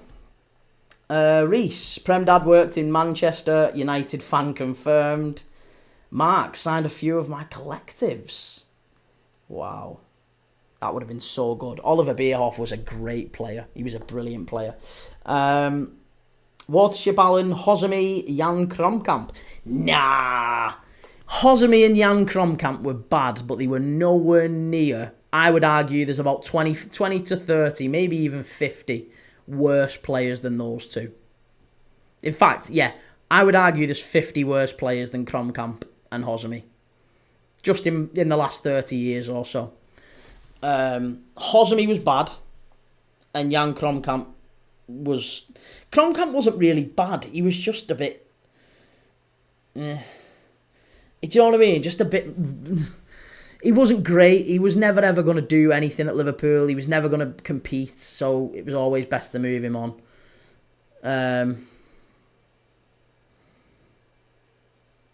was players like Deggan as well. Philip Deggan was bad. Konchesky was bad. We've had a lot of bad fullbacks over the years. But yeah, I wouldn't say... Hosemi did have some games at the start of the 2004-05 season when he very first came in, where I remember he was named man of the match in a couple of them, and people thought, Jesus Christ, you might have a decent right back here. And then he got sent off, I think, in a couple of games. And the only prevailing image that Liverpool fans tend to have of Hosami now is when we won the Champions League in Istanbul, he somehow got right to the front of the pictures. Like, he's next to Gerrard, like, absolutely loving life next to Gerrard, right at the front of the pictures. Lad barely played. And also, when Gerrard scored the screamer against Olympiacos, it was Hosami in the background running after him, you know, going like that. So he's got his part in Liverpool's history, if nothing else, Hosami. Reece, did you see Rio shouting Ballon d'Or at Maguire after yesterday's game? Oh, he's an absolute wrong 'un, isn't he? He's an absolute wrong 'un, that lad. Watership Allen, Milan Jovanovic is up there for the... Oh, yeah, Milan Jovanovic was bad. Well, yeah, you could have a few. Markovic was bad. Asaidi was bad. Konchesky, Poulsen was bad. Yeah, Poulsen was very bad.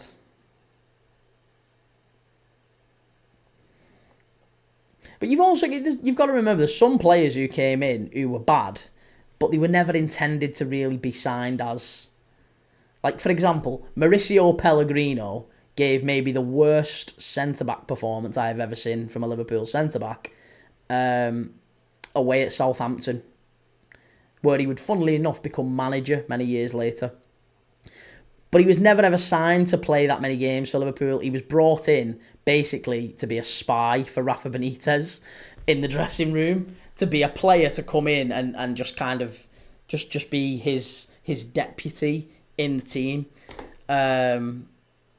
Gerard Houllier did exactly the same thing when he first came to Liverpool. Managers often do it, don't they? They'll tend to recruit a player who they can trust to come into the dressing room and just kind of be their eyes and ears around the dressing room to see what's going on. It wouldn't surprise me if Ruben Amorim has already got one of them in mind for the summer for Manchester United, given how much talk has been around Man United's dressing room and how toxic it is and all that. It really wouldn't surprise me if maybe Amorim goes out and gets like an older 32, 33-year-old Portuguese player that he's worked with in the past. And Man United players will look at it and go, why has he signed him? That'll be why. That'll be why. Bakayo is my PFP 1-0. Rishi Kumar, were you in the game on Sunday? Was I in the game on Sunday? No, I don't go to games anymore, Rishi. I don't go to games. Reece Crownshaw, Alberto Moreno wasn't great. Have a look at Alberto Moreno's goal for us against Spurs about 2 or 3 months after he signed. I don't even think it was 2 or 3 months. I think it was the August, actually. Might have been the first month he signed. We went to White Hart Lane and Alberto Moreno scored one of the best goals I have ever seen from a Liverpool left-back. It was unreal. And I thought to myself, wow, what a player we've got here. We never had any other full-back. You can't put him as one of the worst when he can do stuff like that. Caranto, the answer is going to be controversial, but I'm definitely sure the worst is Naby. Naby Keita's nowhere near the worst. Naby Keita doesn't get in the top 100 worst, in my opinion. The only argument you've got that Naby Keita was bad was value for money and availability. He probably wasn't worth the 50 million we paid, and he was probably a lot more injury prone than we wanted him to be. However, he won everything at Liverpool. He won absolutely everything there is to win at Liverpool. He was part of some massive, massive performances for Liverpool. Scored some good goals for Liverpool as well, by the way. Went to Old Trafford, scored the first at Old Trafford in the 5-0. He was very, very good in that game. And lots of other games I can remember. Naby Keita had some really, really top performances for us.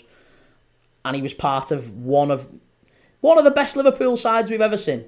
When he was fit and he played, he was very, very good. He was just so rarely fit. And then he'd occasionally have, stinkers. So, 50 million quid left on a free, not good value for money. But I would never ever say he was a flop. Nowhere near. Andy Carroll, same again. Andy Carroll, I wouldn't say he was a flop. We signed him for 35. We sold him for 25, I think. We lost 10 million quid on him, but we got a Champions League semi-final goal against Everton. We got a Champions League, an FA Cup semi-final goal, against Everton, an FA Cup final goal against Chelsea, and he should have got the equaliser as well, because that one was over the line when Cech pushed it onto the bar. So Andy Carroll was very nearly a Liverpool hero. It just didn't quite work out for him in the end. I think mainly because Kenny Dalglish was leaving. So, yeah. Oh, there's Neil Warnock in the stands. I like Neil Warnock. I've always liked Neil Warnock.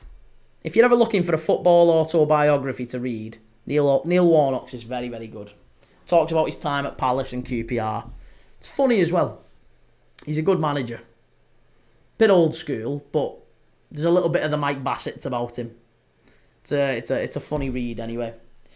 Jim, I've been down the pub with Roy Keane and Steve Bruce a couple of times for a pint. Nice. Look at us talking about about all these fantastic ex-Premier League players. Jim, Naby Keita was useless. No, don't be silly. Don't be silly. Where's Divock Origi these days? I believe Divock Origi is still at AC Milan, I believe. That's the last I read about him. He was at AC Milan in the B squad. I'm sure he'll be looking away for a move this summer, mind.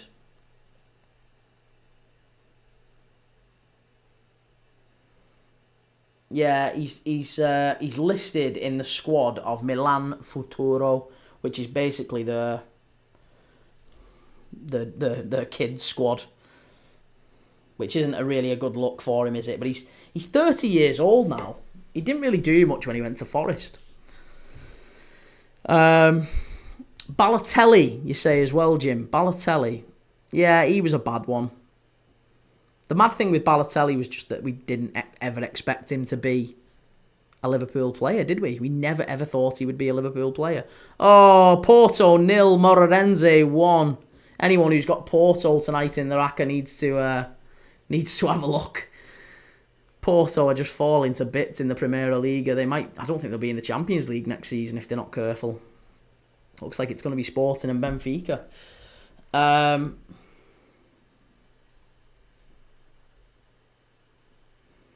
Kieran won everything but contributed nothing. Nah, don't be silly, Kieran. Come on. How can you say he contributed nothing? See, people that say those are the same people who say Alex Oxlade-Chamberlain was the same. He was a rubbish signing. He was a crap signing. Contributed nothing. Signed for 35 million. Left on a free. Alex Oxlade-Chamberlain was very, very good as well. Very, very good.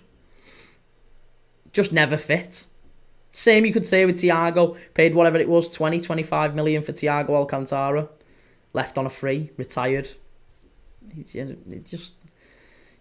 We got what we got from him. When they played and they were fit, they were very good. When they weren't fit, they were kind of in and out the side, and form wasn't always great. But yeah, I can't hate Naby Keita. Certainly would never say he was a flop. You can't be a flop and play in one of the best Liverpool sides of all time. It's a mad thing to say. Someone needs to injure Doku. Hate seeing Man City win. Oil Club. Crikey. Here's Bernardo Silva. Chance. De Bruyne. That's really clever play. Really, really clever play. Here's Doku again on the right-hand side. Pulled it in. Nico O'Reilly in the box again. Nico O'Reilly is getting in there. I've met Arsenal legend Charlie George. I could see Origi coming back to England, says Edward. Watership Allen, Itanji has to be the worst just for his conduct. It's half time. 1-0 to Manchester City here. It's not been vintage. It's not been a great performance from either side. Wolves have troubled City. They've hit the post. They've had one off the line, albeit that was in the same play. And City, they've not really done much themselves. Nico O'Reilly fired one, just tipped over by Jose Sarr in the penalty area. And then Kevin De Bruyne, about 5-10 minutes before half-time, smashes one in. Pull back from Doku. Doku is causing havoc down that left-hand side. Feels like Doherty and Semedo just aren't getting hold of Doku tonight. They're not really getting much on him, so they're going to have to do something in that second half. Again, I agree with that one. Watership Allen, Itanje was a backup goalkeeper. I don't think he ever actually played for us more than once in the Cups. And yeah, his conduct was terrible. Obviously, if you don't know about Charles Itanje, he laughed during the Hillsborough Memorial. I can't remember which Hillsborough Memorial it was. I think it would have been about the 20th year anniversary. Would it have been about the 20th year anniversary memorial? I can't remember what year it was. It would have been about then, wouldn't it? About 2009, there or thereabouts. Well, he laughed. He started laughing. So the club, quite rightly, got rid of him. And he didn't have a career after that. He ended up going playing in the Greek second division, I think. So he wasn't much cop. Callum, prediction. Well, before the game, I thought City. And I still think City. It's 1-0. Wolves are causing them problems. So could all change. Jim, right, I'm just having my tea. I'll see you in about 20-25 minutes. No worries, Jim. Yeah, come back when you're ready, mate. Plenty of people just getting the bits together for half time, getting themselves sorted, nipping the toilet and all that sort of thing. If you've got your bingo card or whatever, if you've been and got your bingo card, then let me know how you're getting on. Let me know how you're getting on that one. Caranto, do you guys still hate Michael Owen for joining United? I don't hate Michael Owen. I just think it's funny. I just think it's funny that he left the club in pursuit of quote-unquote better things, and it all went terribly wrong for him. There is a little bit of that with Scousers, and not even just Scousers, just working class people in general. There's a little bit of that, like when players want to leave where they've come from, when footballers want to leave their roots, let's say. There's a little bit of that, like looking at him and saying, "Who do you think you are? Like, you know better than anyone else. Who do you think you are?" Sort of thing. There's a little bit of that, not with everyone, but it does seem to pervade the northwestern areas. Certainly is around where I live, and kind of on the outskirts of Liverpool and into Liverpool, you'll certainly find that. So with Michael Owen, I think when he went to Real Madrid, everyone was sad, everyone was gutted. And there was a few Liverpool fans who were a little bit more like, do you know what, we've got a new manager coming in, we've got Rafa Benitez coming in, and the club are gonna, we're gonna do better things now. You've got to give the new manager a chance. And he left. He kind of did a McManaman, didn't he? He left for whatever it was. It £8 million we got for Michael Owen in the end. He was a Ballon d'Or winner 2 years prior, and we got £8 million from him from Real Madrid for him. So he basically did what Trent is doing. He basically did what McManaman did.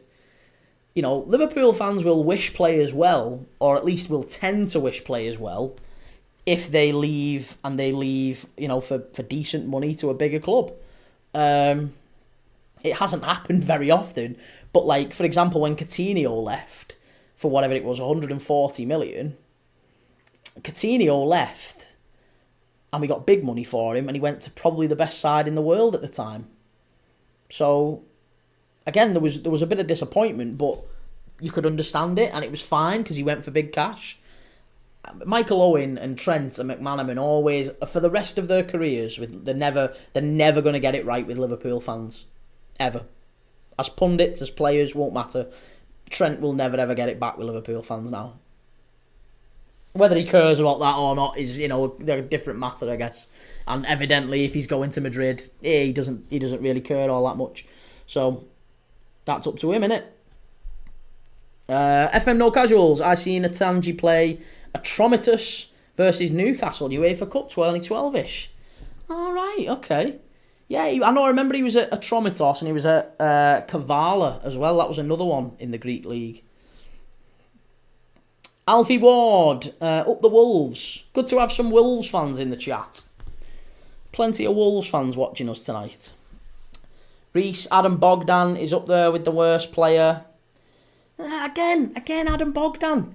He was only ever signed as a backup. Like, I don't know how good your backups are ever meant to be, really. Like, there's some people talk about, he was awful, absolutely awful. But he was signed on a free, and he was a backup goalkeeper. I think he was at one point only third choice. He never really should have got a game. The problem was we played him in an FA Cup game. Was it away at Mansfield? I think it was away at Mansfield Town we played him. And he dropped a corner in. It was a corner. Ball came into him. He was stood on the near post. Ball came in. He had just a simple catch. There was nobody here. Nobody at all. And he went like that, caught the ball, and it dropped into the net. He had an absolute disaster.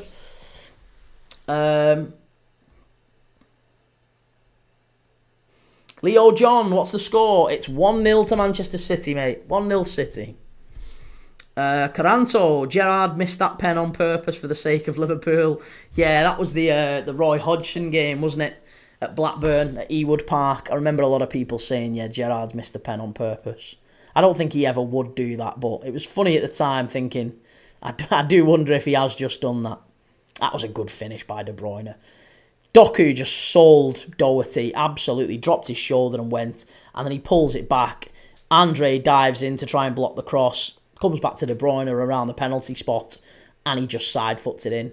Porto 1, Moreirense 1 in Primeira Liga, by the way, just to keep everyone updated. See what happened to Coutinho. He reminded me of Neymar for Liverpool. He's playing in Qatar right now. Oh no, he's gone back to Brazil, hasn't he? He was playing in Qatar for was it Al Duhail in the Qatari Stars League, and then he went back to Brazil. So he's back in Brazil now. Again, very sad. Very, very sad, because I would argue that Philip Coutinho goes in my all-time Liverpool 11.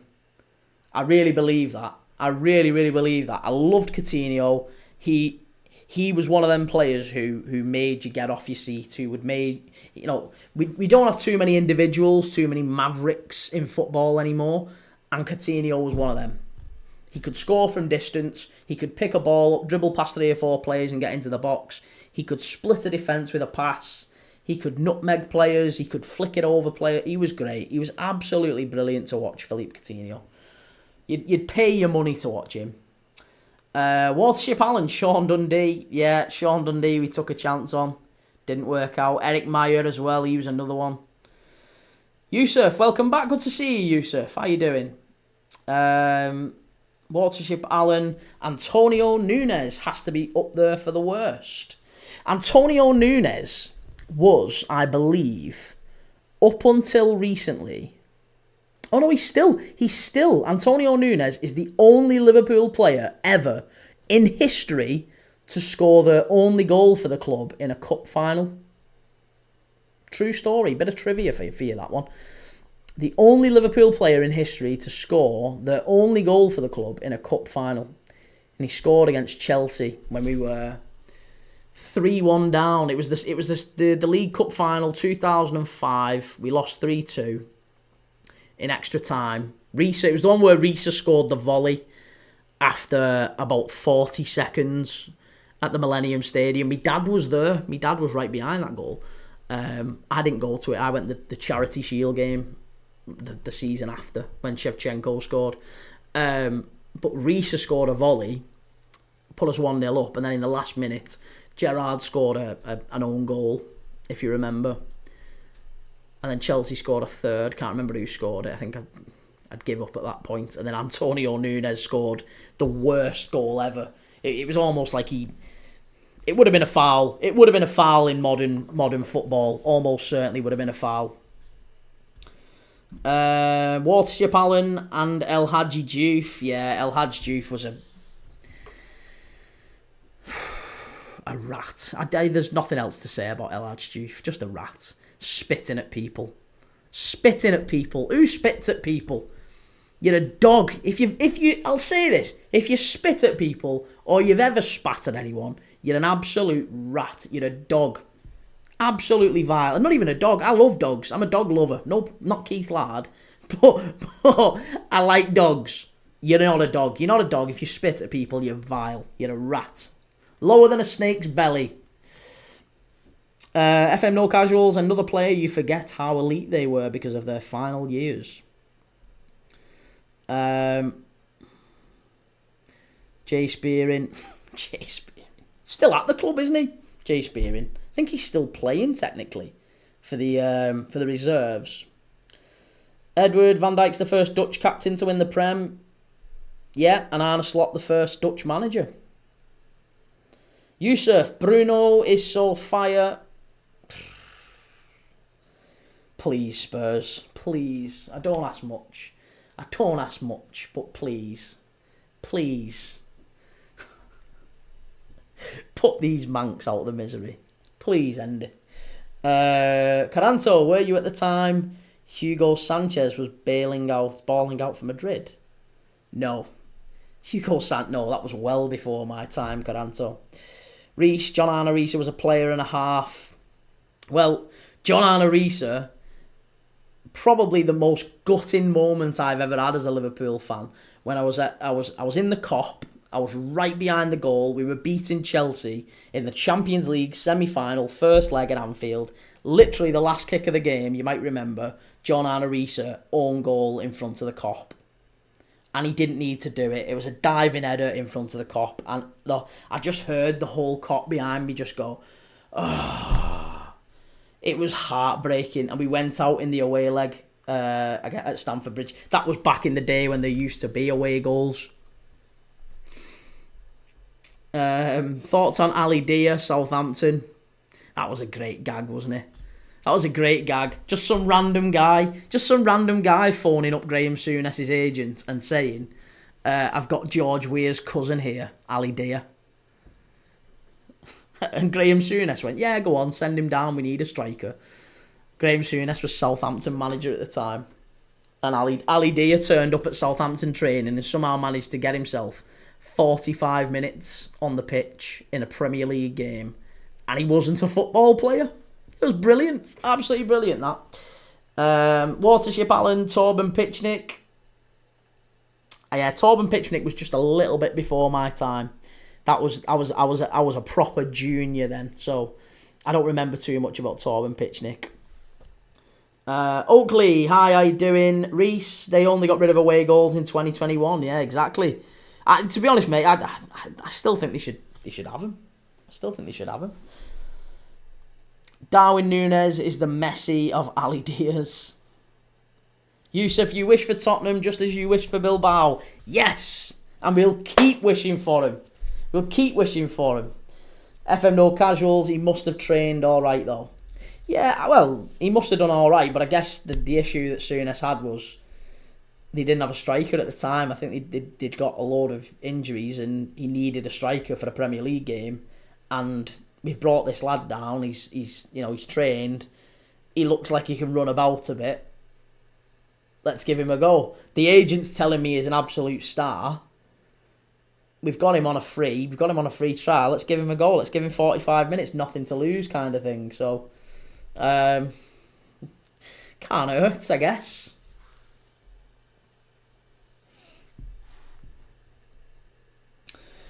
Right, so we're coming up to the second half now. Do we think... I'll tell you what. This is just... This glass was ice, mostly ice, when I came into this room. It's absolutely sweltering in here. Absolutely sweltering.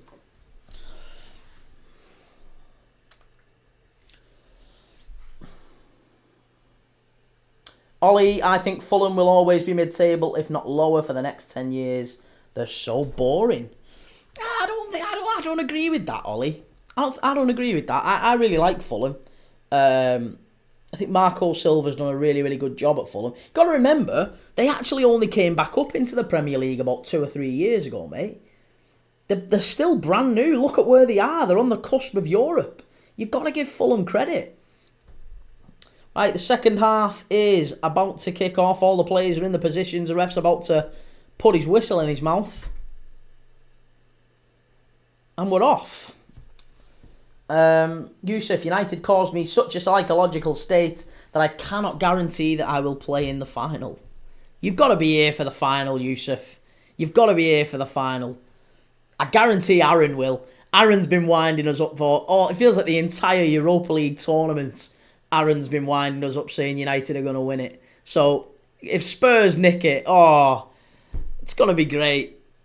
FM No Casuals, Mike Bassett series had a sketch with a similar incident. Benny up the Fulham. I don't mind Fulham at all. I really don't mind them. I think they've made some poor decisions in the transfer market. Don't think Emile Smith-Rowe was maybe the best acquisition that they could have gone and got. But then again, I think Rodrigo Muniz was a really good one, a really smart one, and they've made other ones that have been very, very clever. Going out and getting players like, I think Calvin Bassey's done really well recently. The goalkeeper as well, Bernd Leno's done really well, given that Arsenal had effectively written him off, hadn't they? He'd kind of ruined his career at Arsenal, but I think he's done really well at Fulham. Caranto, what was the worst signing under Jurgen Klopp? There weren't many.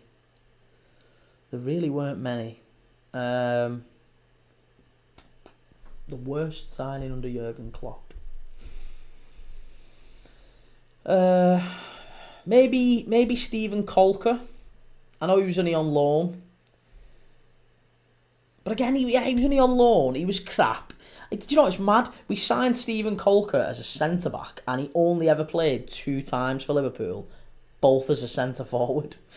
And in one of them, he got an assist. The famous Adam Lallana goal away at Carrow Road, where we won 5-4. Steven Kolker got the assist for that goal. Got a flick on, and Lallana volleyed it in the 96th minute or whatever. There weren't many bad signings from Jurgen Klopp. There really weren't. Not many. I'm trying to think who we would maybe say was a really terrible one. There weren't many. We got Minamino in. Minamino wasn't fantastic, but he actually had a really good goal scoring record in the cups, and he scored big important goals in the cups as well. So, I don't know. I really don't know. Really don't know. Smith-Rowe will be good, just needs time. Not been great so far, a bit disappointing. Yeah, and I feel like with Smith-Rowe, they've not quite got his positioning right. Like, I feel like Harry Wilson, whenever he's played ahead of him, he's had a better game. So it's kind of tough trying to accommodate both of them in the same team. And Marco Silva, I'm not sure Marco Silva loves him. Here's Doku, gets down the left-hand side. Good block. Good block by Wolves. Yusuf, I know we lost to Spurs 3 times, but if we win, this will be the most important one. Yusuf, do you know Manchester United haven't beat Spurs since 2022? 2022, United last beat Spurs. I mean, look, that doesn't mean anything. There's always, the first time, but 3 years, no wins. It's not good. I just really hope Spurs do it. They beat you twice this season already. So I think any arguments that United are going to breeze it are wide of the mark, especially when we've seen United's recent form in the league. Reece, don't disrespect the King Smith-Rowe. It'll be interesting to see what Arsenal do in the transfer market this summer. Walter Allen, Ben Davis maybe. Ben Davis. Oh God, yeah, Ben Davis. I forgot about him. Yeah, Ben Davis, Ozan Kabak. What a wonderful year that was. There really isn't that many. Loris Karius, maybe. Honestly, Loris Karius might be a bad signing from Klopp. That's the only one I could say. He went out and bought a goalkeeper, and it wasn't the right goalkeeper. And I do think he got concussion that night. And he was never the same after it. His career's kind of dwindled ever since, so. But there were so many red flags about Karius before that Champions League final. I remember him dropping a clanger against Bournemouth in the last minute. I remember, funnily enough, when we went to the game against Roma, the one that I was telling you about, where I went to the away game in the Stadio Olimpico in Rome, Liverpool against Roma, Champions League semi-final, and Karius had an absolute disaster in that game. We very nearly didn't make it to the final in Kiev because of him. And from that night, I think Klopp, that's the one thing I will say during Klopp's reign he got wrong, because he should have, at that point, gone, I'm sorry, it's Simon Mignolet, you're going back in goal. Karius, you're done. Mignolet, you're going back in goal. And if Mignolet had gone in goal for that Real Madrid game, maybe Salah still gets injured. Maybe we still lose it. But we would have had a much better chance, let's say that. We'd have had a much, much better chance. If Salah stays on the pitch and we have Mignolet in goal, it doesn't end up 3-1 to Real Madrid. With 2 of the goals being horrendous errors as well.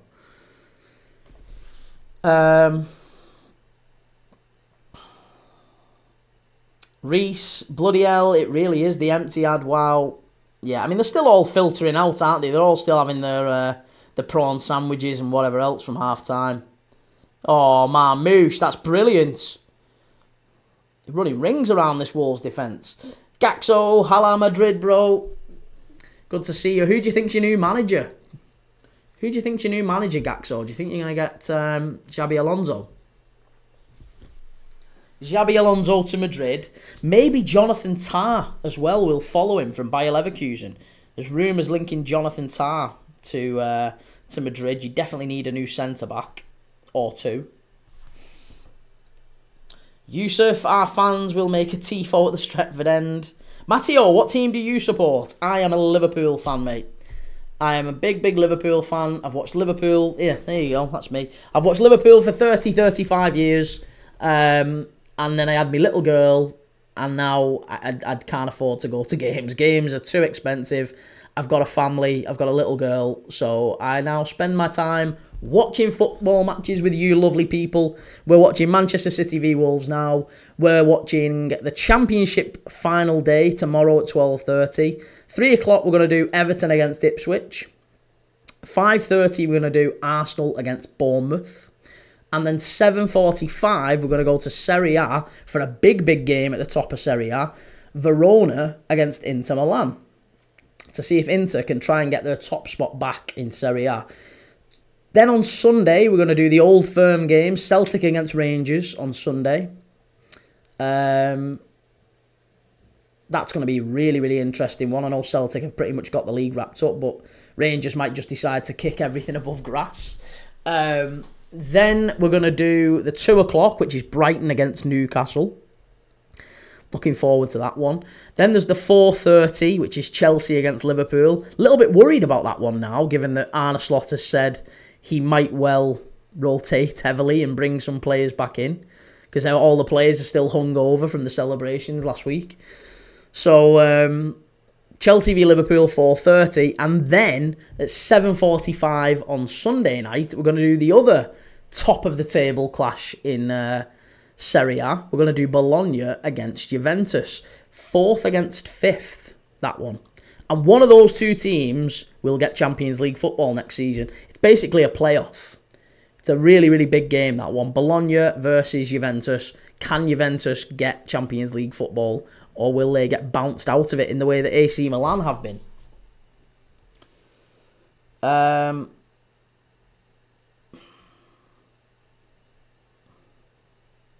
Bulldozer, can't beat a good prawn butty. Nothing wrong with a good prawn butty. I don't really fancy prawns on toast or prawn butty. That's not really my thing. Prawns, I'll just eat raw, to be honest. That's my only... If I ever do have prawns, it would be raw, with a bit of vinegar on. A little bit of vinegar on. Watership Allen, Alonso to Madrid, Xavi to Spurs. No, Xavi's not going to Spurs. Ange's still going to be Spurs manager when they win the Europa League. They're going to be in the Champions League next season, Spurs. No changes in that Spurs lineup, I'm telling you. Ange's going to still be there. M.1, Champions League prediction for next week. I think PSG go through and Barca go through.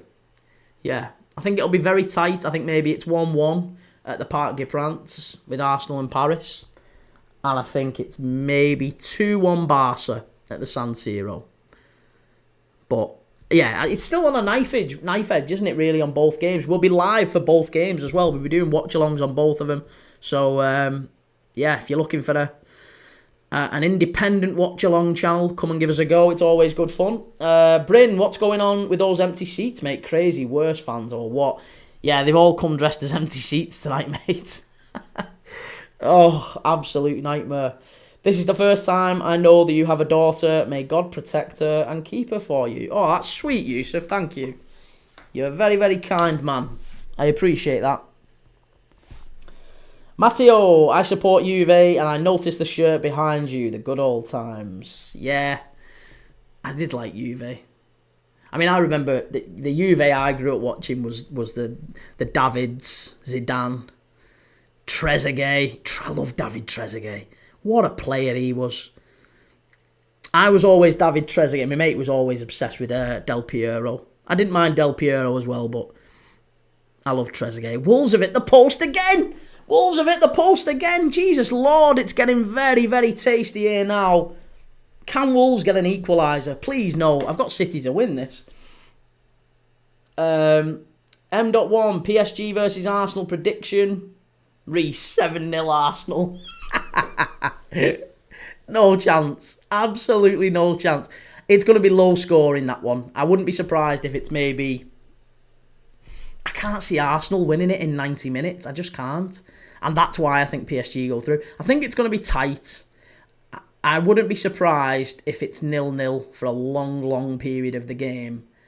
And then maybe Arsenal score first. I think it's 0-0 and PSG keep playing on the counter-attack. Then Arsenal score first and they all get up. And then maybe there's a late PSG equaliser.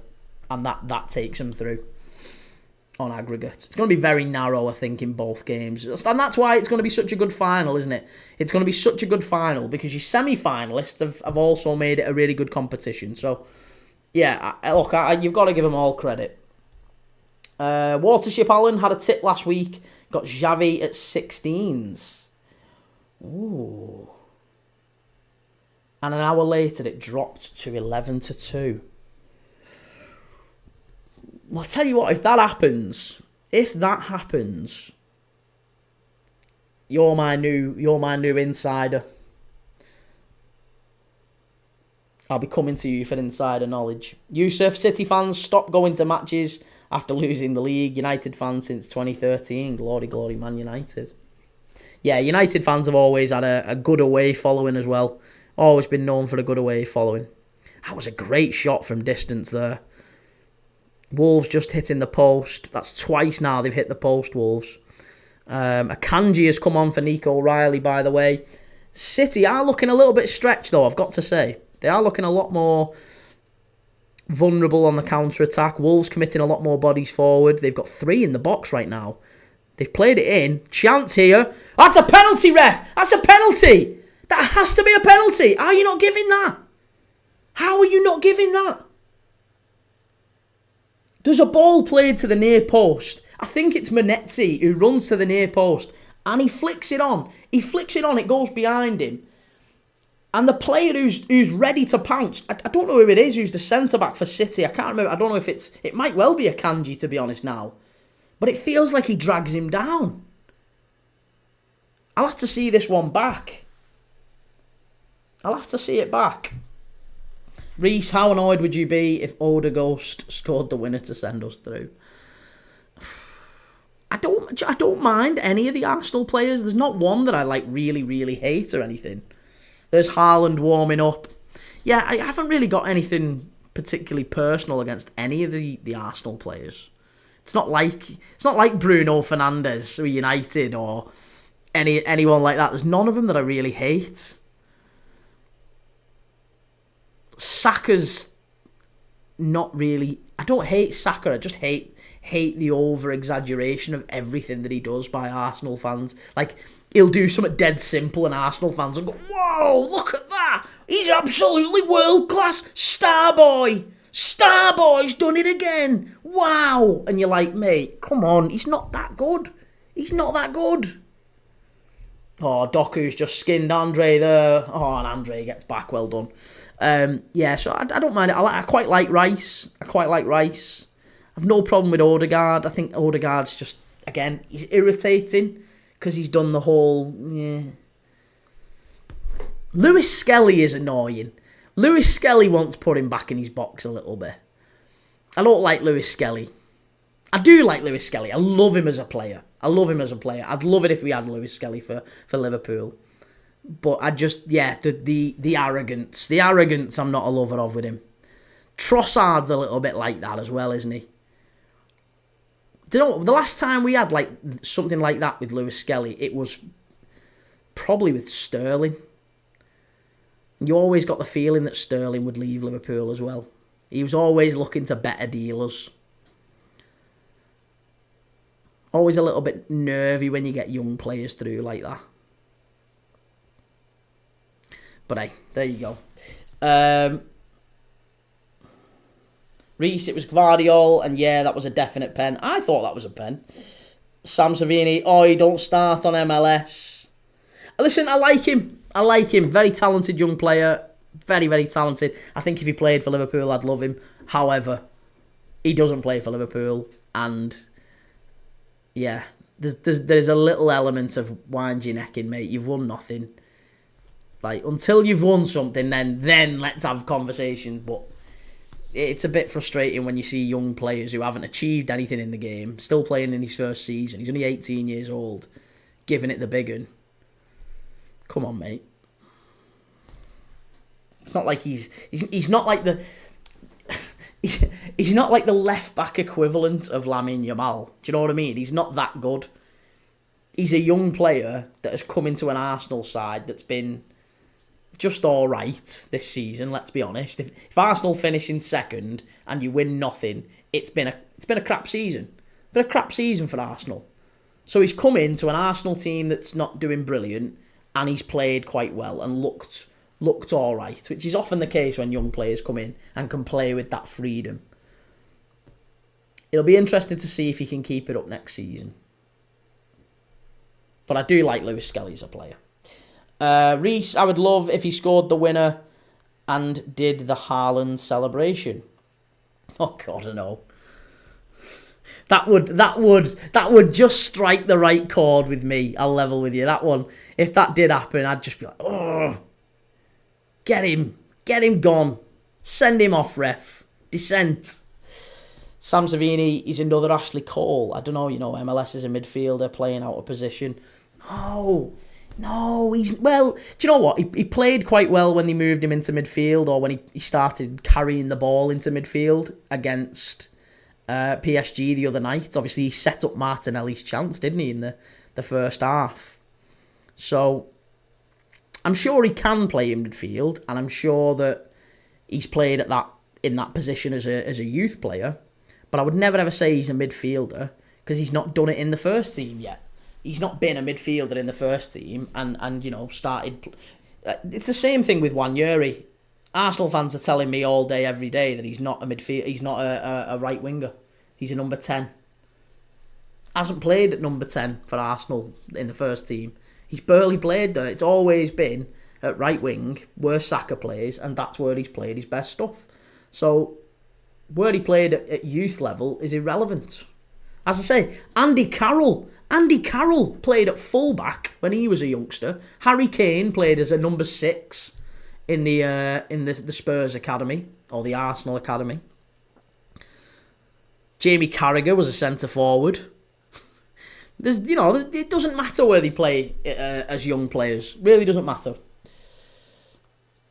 Sam Savini, also, if we finish second and say go out against PSG, we've had a better season than last. By going a step further in the Champions League and matching last season, we have played worse though.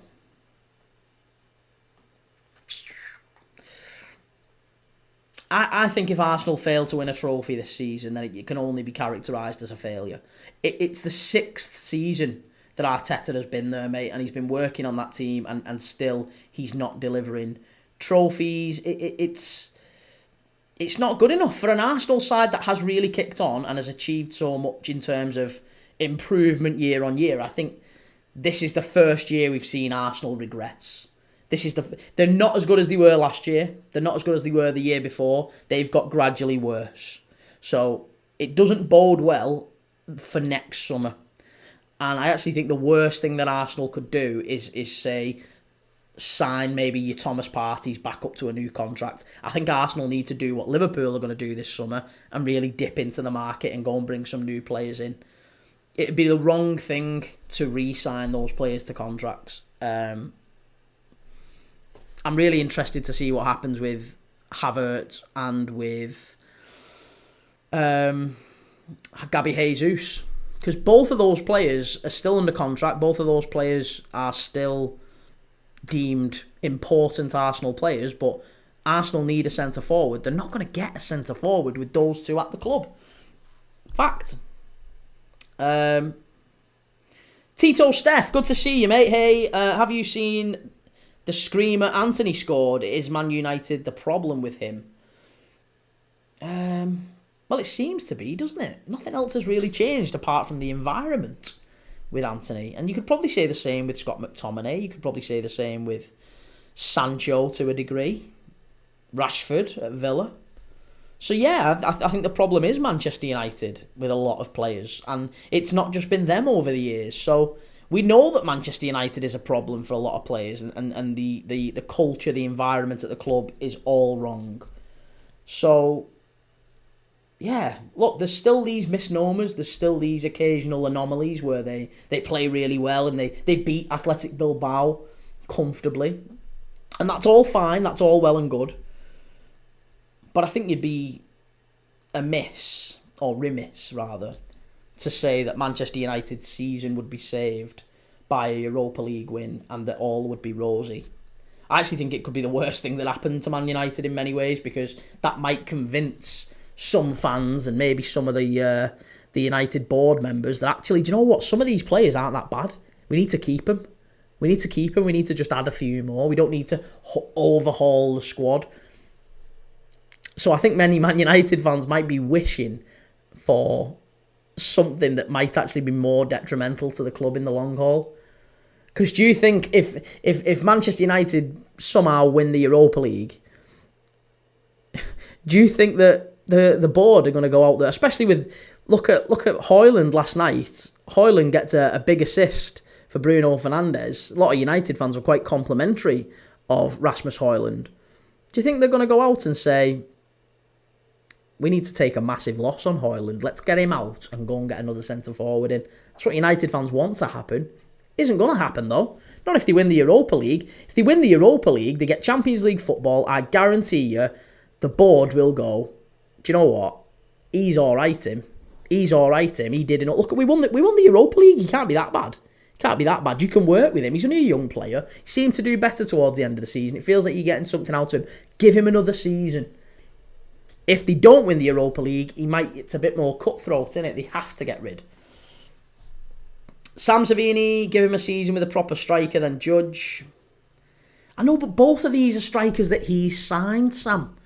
Arteta signed Gabriel Jesus. It didn't work. Arteta signed Kai Havertz. It hasn't worked.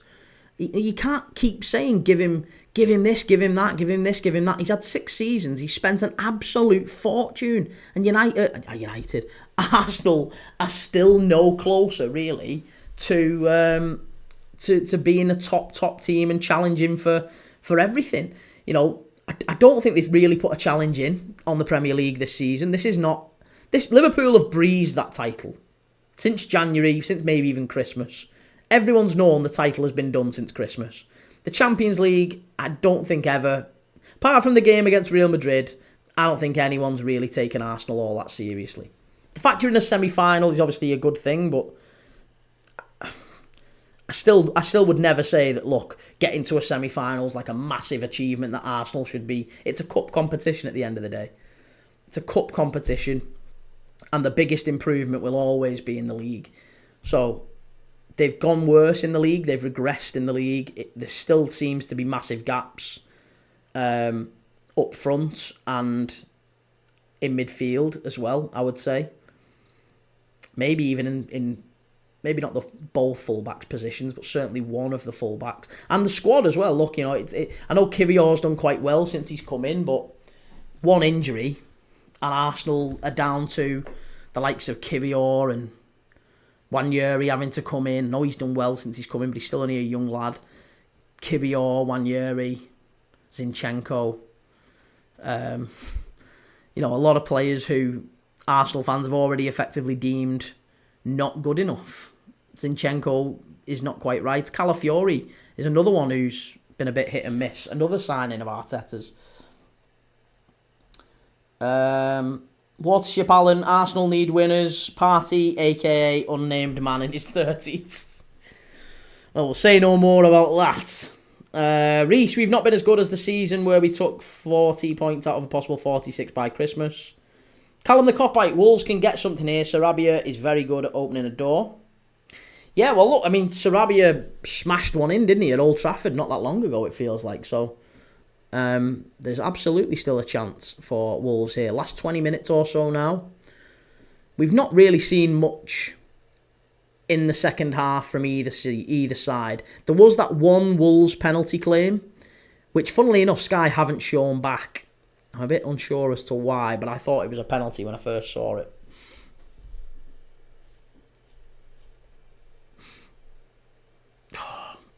Honestly, I've been taking a shed down in the garden today, and I've had spiders and dust and all sorts all over me. So, yeah, my nose is, I feel like I've got hay fever or allergies or something to something that was in that garage. I might have been bit by a spider. All my hands are all cut up and scratched to hell.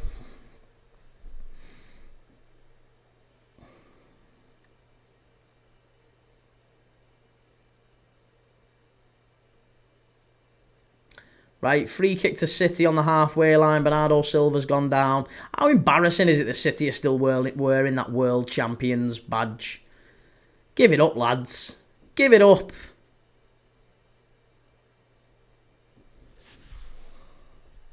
Bulldozer sounds like a night out in Busby's. Yeah. Sticky floors. Oh, you're not getting a red card for that. There's a VAR check here from... That's not a red card. That's not a red card. Ait Nouri on Bernardo Silva. That's not a red card. If you give a red card for that, I'm sorry, the game is gone. The game is absolutely gone. Ait Nouri has... I mean, look, is it a bad tackle? I guess yes, on the face of it, it is a bad tackle. It looks bad in slow motion. But he's running with the ball. He is running with the ball. Is he going to go and check this? Is he actually going to go and check it? That's not a red. Oh, thank God for that. Okay, he got away with it. That's mental, that. That is absolutely mental. There's no way that that was a red card. I can't believe they're checking for things like that. Jim, I'm back. Anything happened in the second half? Well, we've just had a potential red card, Jim. Potential red card on Ait Nouri. Well, on Bernardo Silva, from Ait Nouri. So Wolves would have been down to 10 men. It was never a red card. I don't know why it went to VAR. Ait Nouri was running with the ball at full speed, and he did one of those where he kind of rolls his studs over the top of the ball. And as he rolls his foot over the top of the ball, his balance goes, he puts his foot out, and his foot... It does go down Bernardo Silva's shin, so it doesn't look great, but you can tell that he was movement. He was dribbling with the ball. Ait Nouri had the ball, so it wasn't a tackle. It was unfortunate. So I don't think you can give a red card for that, and thankfully the referee hasn't. Omer Ozturkmen, love from Istanbul, Turkey. Greetings. Love Turkey. I had one of my best holidays ever in Turkey. Marmaris, beautiful place. Although I'm led to believe that Marmaris has gone incredibly expensive recently. But it was a beautiful place. Went to Marmaris, went to Turkey, went to Greece. Gorgeous. That check was disgraceful. That shouldn't even go to a check. I have to agree, Reece. Yeah, I have to agree. Wrong. Here's Doku down the right-hand side. Cuts in. Ball in. Well done, Agbadou. In the right place again. Emmanuel Agbadou has been a good signing for Wolves. Here's Bellegarde. Here's Sarabia.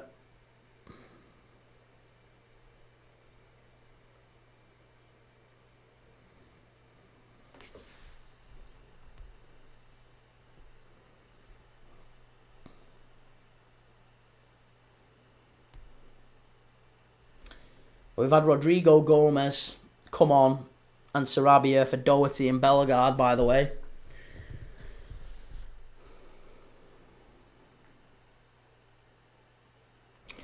Amelia Waller, good to see you. Benito Florencio Miguel, good to see you as well. Thank you for joining. Thank you for subscribing as well, by the way. If you've gone to Premier League Dad on YouTube, on various other platforms, we're live right now.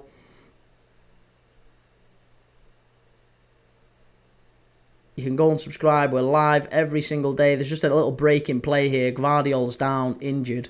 So I will just remind you again while we're live that we are having a massive, massive weekend of football on this channel, Premier League Dad. We are going to be live at 12:30 tomorrow for Coventry against Middlesbrough.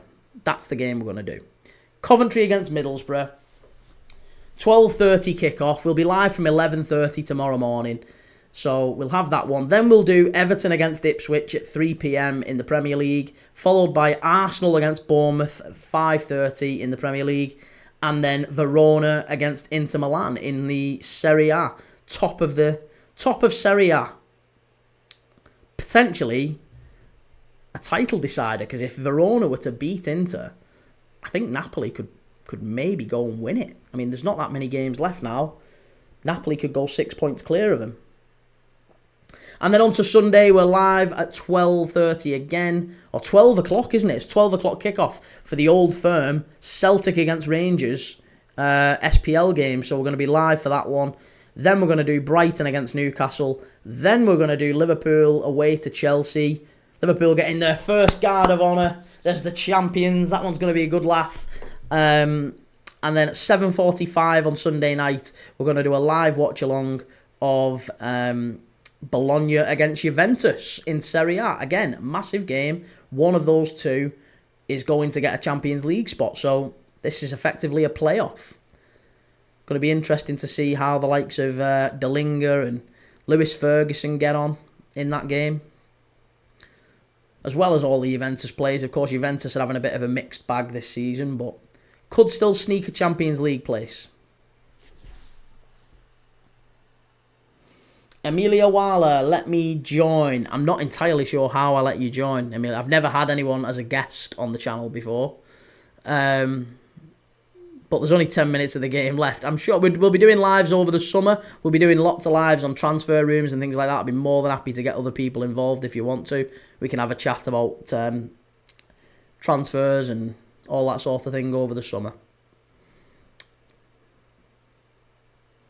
Look at CP Company sponsoring City.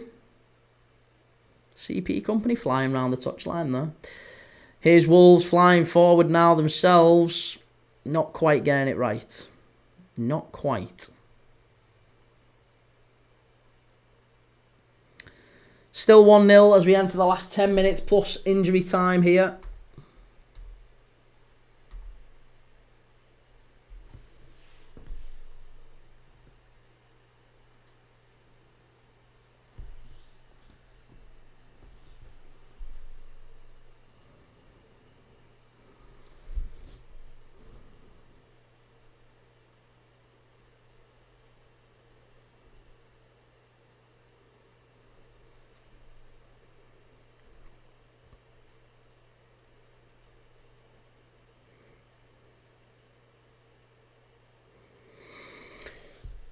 We've also got to think about, with Wolves,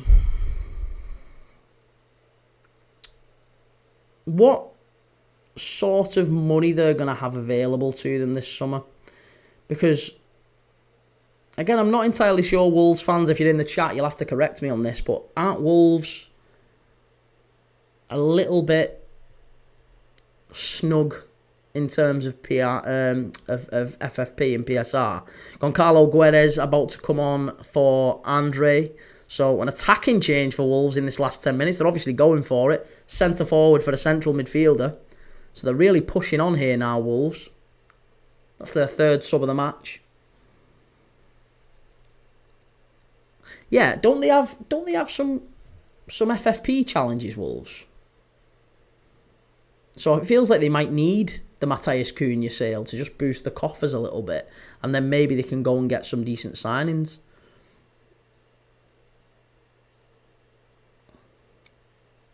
Maybe make Strand Larsen permanent as well. Strand Larsen's available from Celta Vigo. Could they make that one permanent? Here's Marmoush for City. He's asking the linesman for a foul there. I'm not sure why. Didn't look like he touched him.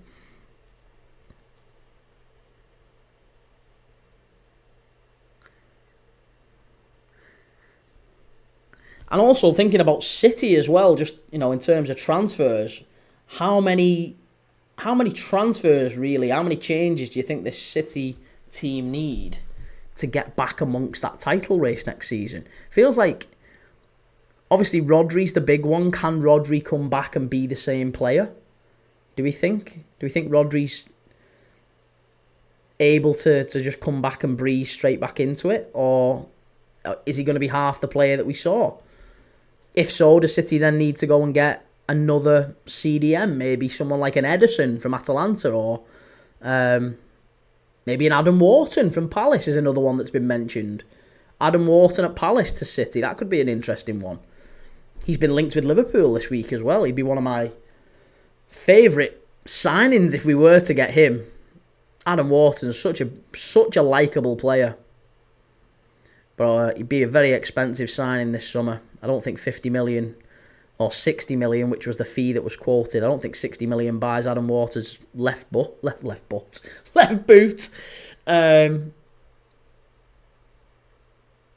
But City, yeah, they are gonna need some signings this summer. It's just how many we suspect they might need, and is it going to be wholesale changes? Are we going to see maybe Grealish leave, Doku leave? Savinio doesn't feel like he's been good enough. There's some big changes. Foden's coming on here with Rico Lewis and McAtee. McAtee's another one you would imagine will get moved on by City. Marmoush coming off. Foden is getting relegated to the bench a lot recently, it feels like. Jim, did you know Asensio is at Villa on loan with no option to buy? Yeah, again, I think Villa have been just kind of keeping the powder dry, haven't they? Because they've done the same with Rashford. You've noticed that they've got Rashford in, they've got Asensio in, both players who are on big wages, and they've probably said to both players, look, if we get the Champions League next season, then, you know, we'd like you to stay and we can give you good contracts if we can negotiate decent deals with your respective clubs. And both players, I imagine, would like to stay at Villa. There's no way Villa pay that sort of money for Rashford or Asensio unless the two clubs are willing to take a hit. Do you know what I mean? Unless Man United are willing to say, for example, do you know what? He's on 350k a week. We want 40 million quid for him. What we'll do is, for the remainder of his contract here, which is maybe like another 3 years, is it? He's got 3 years left on his contract at United. We will pay him 50 grand a week for the remainder of his contract, or the value of. You pay him maybe 200, and he takes a haircut of £100,000 to go to Villa, and we'll work something out on the fee. Maybe it's only £30 million, maybe it's only £20 million, because Villa just can't afford it with no Champions League money. And do you know what? Even if they did have Champions League money, do you think Aston Villa would pay £40 million and 300 grand a week for this version of Marcus Rashford? I think he's been good. I'm not sure he's been that good. I think there's £40 million better spent elsewhere. It really is, isn't it? Better spent elsewhere.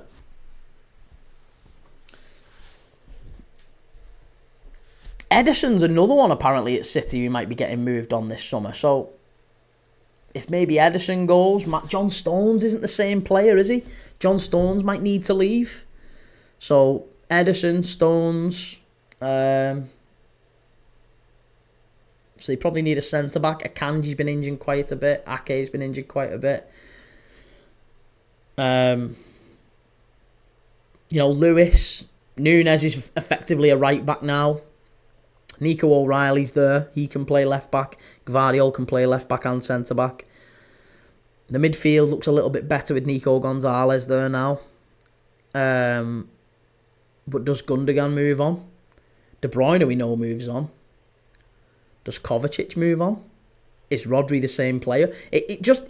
We know Calvin Phillips will move on as well. So it feels like there's probably a gap of 3 or 4 midfielders that City need. And that's before you even get onto the wide players. Grealish, Doku, Savinho, Bernardo Silva. Those are not 4 Premier League winning centre forwards, are they? Or wide players, are they? They're not. There's no way they do. Who do you support? I am a Liverpool fan, mate. I'm a Liverpool fan, but I watch everyone. On this channel, we watch absolutely everyone. So we're watching Manchester City against Wolves right now. And Porto have just scored. Porto 2, Moreirense 1. Samu has scored, the big number 9. He's another player who's linked with a move to the Premier League. Samu from Porto. Very nearly signed for Chelsea last summer. Chelsea just sign bloody everyone, don't they? They're not about signing Dean Hyson. I'd be gutted if Hyson went to Chelsea. Hyson from Bournemouth going to Chelsea. He's so much better than that. Jim, Grealish and Phillips will go out the door too, I think. Yep, absolutely agree with that, Jim. Mashra Khan, hello, good to see you, Mashra. Oh, Mashrafi. Sorry, Mashrafi. Sorry, I saw your name wrong. Thoughts on the Championship playoffs? Well, we're live for the Championship playoffs tomorrow, actually. We're doing a watch-along tomorrow. I've chosen, even though the title of the channel is Premier League Dad, there's a game tomorrow at 12:30, which is Aston Villa against Fulham. And I've deliberately chosen to miss that one out. We're not going to do Aston Villa and Fulham tomorrow. We're going to prioritise one of those Championship games, and we're going to do like a live as the goals go in, a bit like Soccer Saturday type of thing. We're going to do that. So I think the game to watch is, it's not going to be Derby and Stoke. It's not going to be Derby and Stoke, because you and I both know, mate, that one's going to be an absolute dud. And we've only had 1 0-0 on this channel. In all the time I've been doing watch-alongs, we do watch-alongs every single day on this channel. We've only had 1 0-0. And it was Manchester United against Manchester City in the Manchester Derby a few months ago, whenever it was, when they played at Old Trafford. It's the only 0-0 we've ever done. I've usually been quite good with picking games. So I'm going to go with Coventry against Borough. That is the one. Yeah, I absolutely agree. So we're going to do Coventry-Borough tomorrow, live watch-along. I'll be live from 11:30 in the build-up to it. 12:30 kick-off. We'll keep updated on all the other games as they go on, as the goals go in. And then, at 3 o'clock, we'll move over to Everton against Ipswich in the Premier League, followed by Arsenal against Bournemouth at 5:30. Then we're going to the Serie A game at the top of Serie A, Verona against Inter Milan. And then a big game of footy on Sunday as well. Loads of matches on Sunday again as well. 12 o'clock, the Old Firm game. 2 o'clock, Brighton against Newcastle. 4:30, Chelsea against Liverpool. 7:45, Bologna against Juventus. Massive weekend of football. Jim, can't beat a bit of last day drama. The playoff quarter-final, Coventry-Borough. It basically is, isn't it? It basically is just a playoff to see who gets in. It's the playoff. Coventry against Borough. Reese, I'm fuming it's not Luton against West Brom. Luton are fine. Luton are safe now. I think those teams at the bottom are the teams that go down, sadly. It's Plymouth, it's Cardiff, who've obviously already gone, and now it's almost certainly going to be Hull. I can't see Hull going to Portsmouth and getting a win. I think Bishop is too good. He's in a good run of form, Bishop, for Portsmouth. So I imagine he'll have something to say about that one. But it'll be interesting, really, really interesting. FM No Casuals, nah, I can see Stoke, you know. Stoke didn't look great the other night, did they? Did not look great. Right, we've got 5 minutes of added on time here. Last 5 minutes of added on time. City 1, Wolves 0. City will go to... Let's just talk through the table while we've got it. City will stay on... No, they won't. They'll go up to third. They'll go up to third in the table. 2 points clear of Newcastle. 4 points clear of Chelsea. 4 points clear of Nottingham Forest. So a very, very big win, this, for Manchester City. If they get it, it feels like that's one step in the Champions League for them for next season. Jim, Gundogan hasn't been the same after his treble win. Injuries have just hurt Gundogan, haven't they? I'll never ever forgive him for them goals he scored on the last day against Aston Villa. Broke my heart that day. Liverpool were that close to a quadruple. We were that close to a quadruple. We'd already won the FA Cup and the League Cup. And we were this close to finishing top of the Premier League on the last day with a Champions League final still to play in Paris against Madrid. And I think if we'd have gone to that final in Paris, I reckon we'd have done it. We'd have really done it. Wolves pushing forward now. Doku, that's a hell of a touch from Doku. Wonderful play.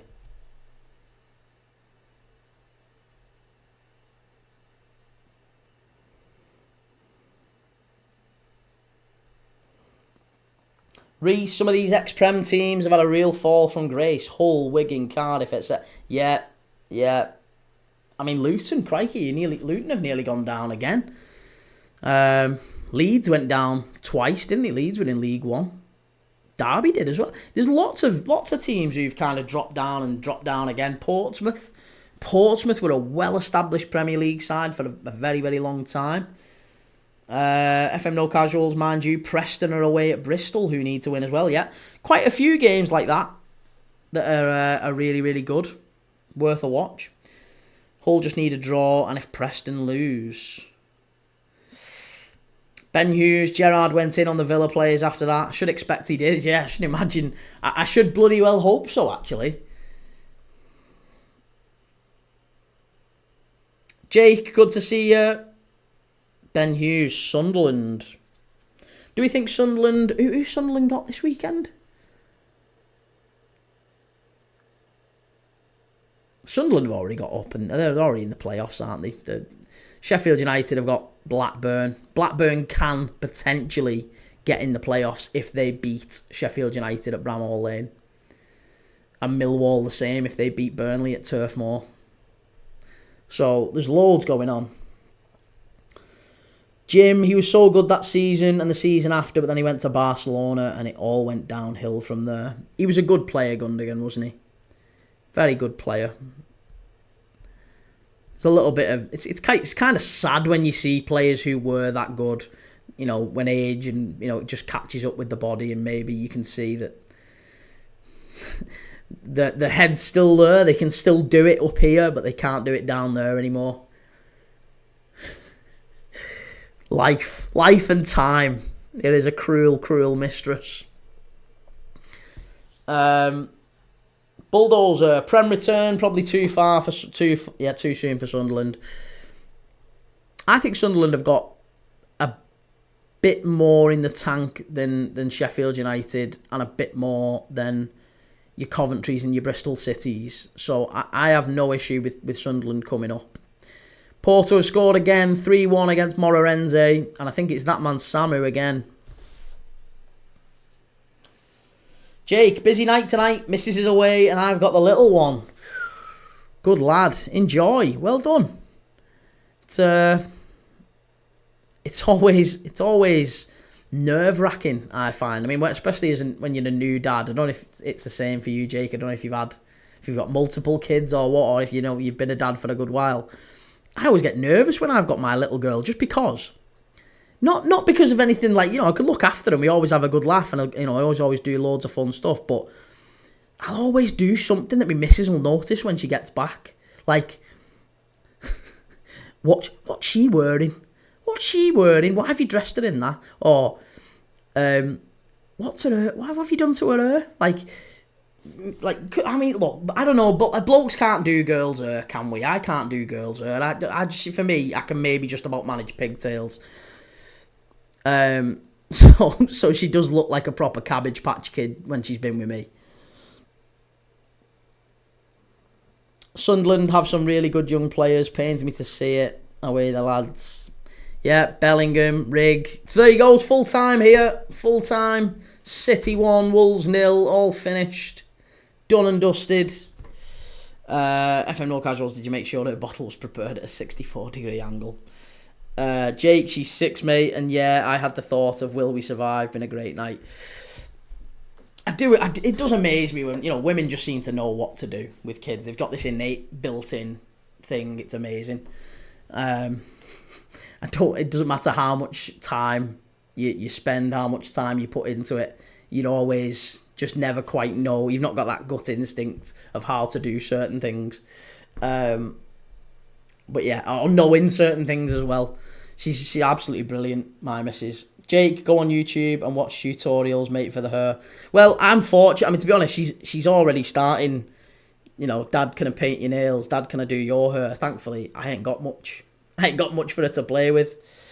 It's literally just, yeah. If she can put a pigtail in that, she's done well. Jake, the mother's instinct, yeah, absolutely. We played catch on the Stairs ladder game we had during lockdown that's kept. Well, hey ho.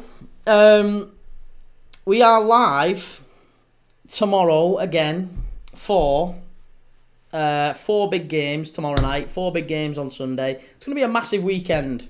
So I'm not going to spend too long reviewing this game. City go third. They are 4 points clear of those chasing teams, chasing pack in the Champions League. So it feels like there's a little bit of a cushion there now. We all thought City had the Champions League qualification in the bag for next season. I think they pretty much do now.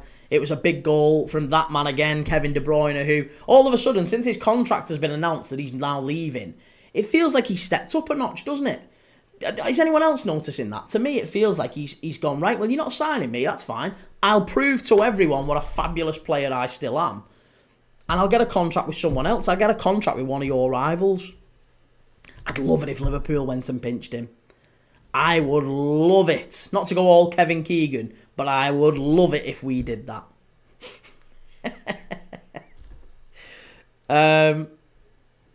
Jake, they are third till the Toon win on Tuesday. But you've got Brighton this Sunday, haven't you? We're doing that one live on Sunday afternoon. Brighton against Newcastle at the Amex. That's going to be a great one. Jim, really enjoyed it. See you tomorrow. Big day of footy. Cheers. Good to see you, Jim. As always, mate. Take it easy. And yeah, we'll see you tomorrow for another big day of footy. Have a nice night. Yeah, we're winding down across all the platforms now. It's nearly 10 o'clock. It's nearly my bedtime. I'm going to get back and go and see the family and then get back to watching the footy tomorrow. So a big day. And I'll see you all tomorrow at 11:30. 11:30 for Coventry against Middlesbrough. Have a nice night, whatever you're doing.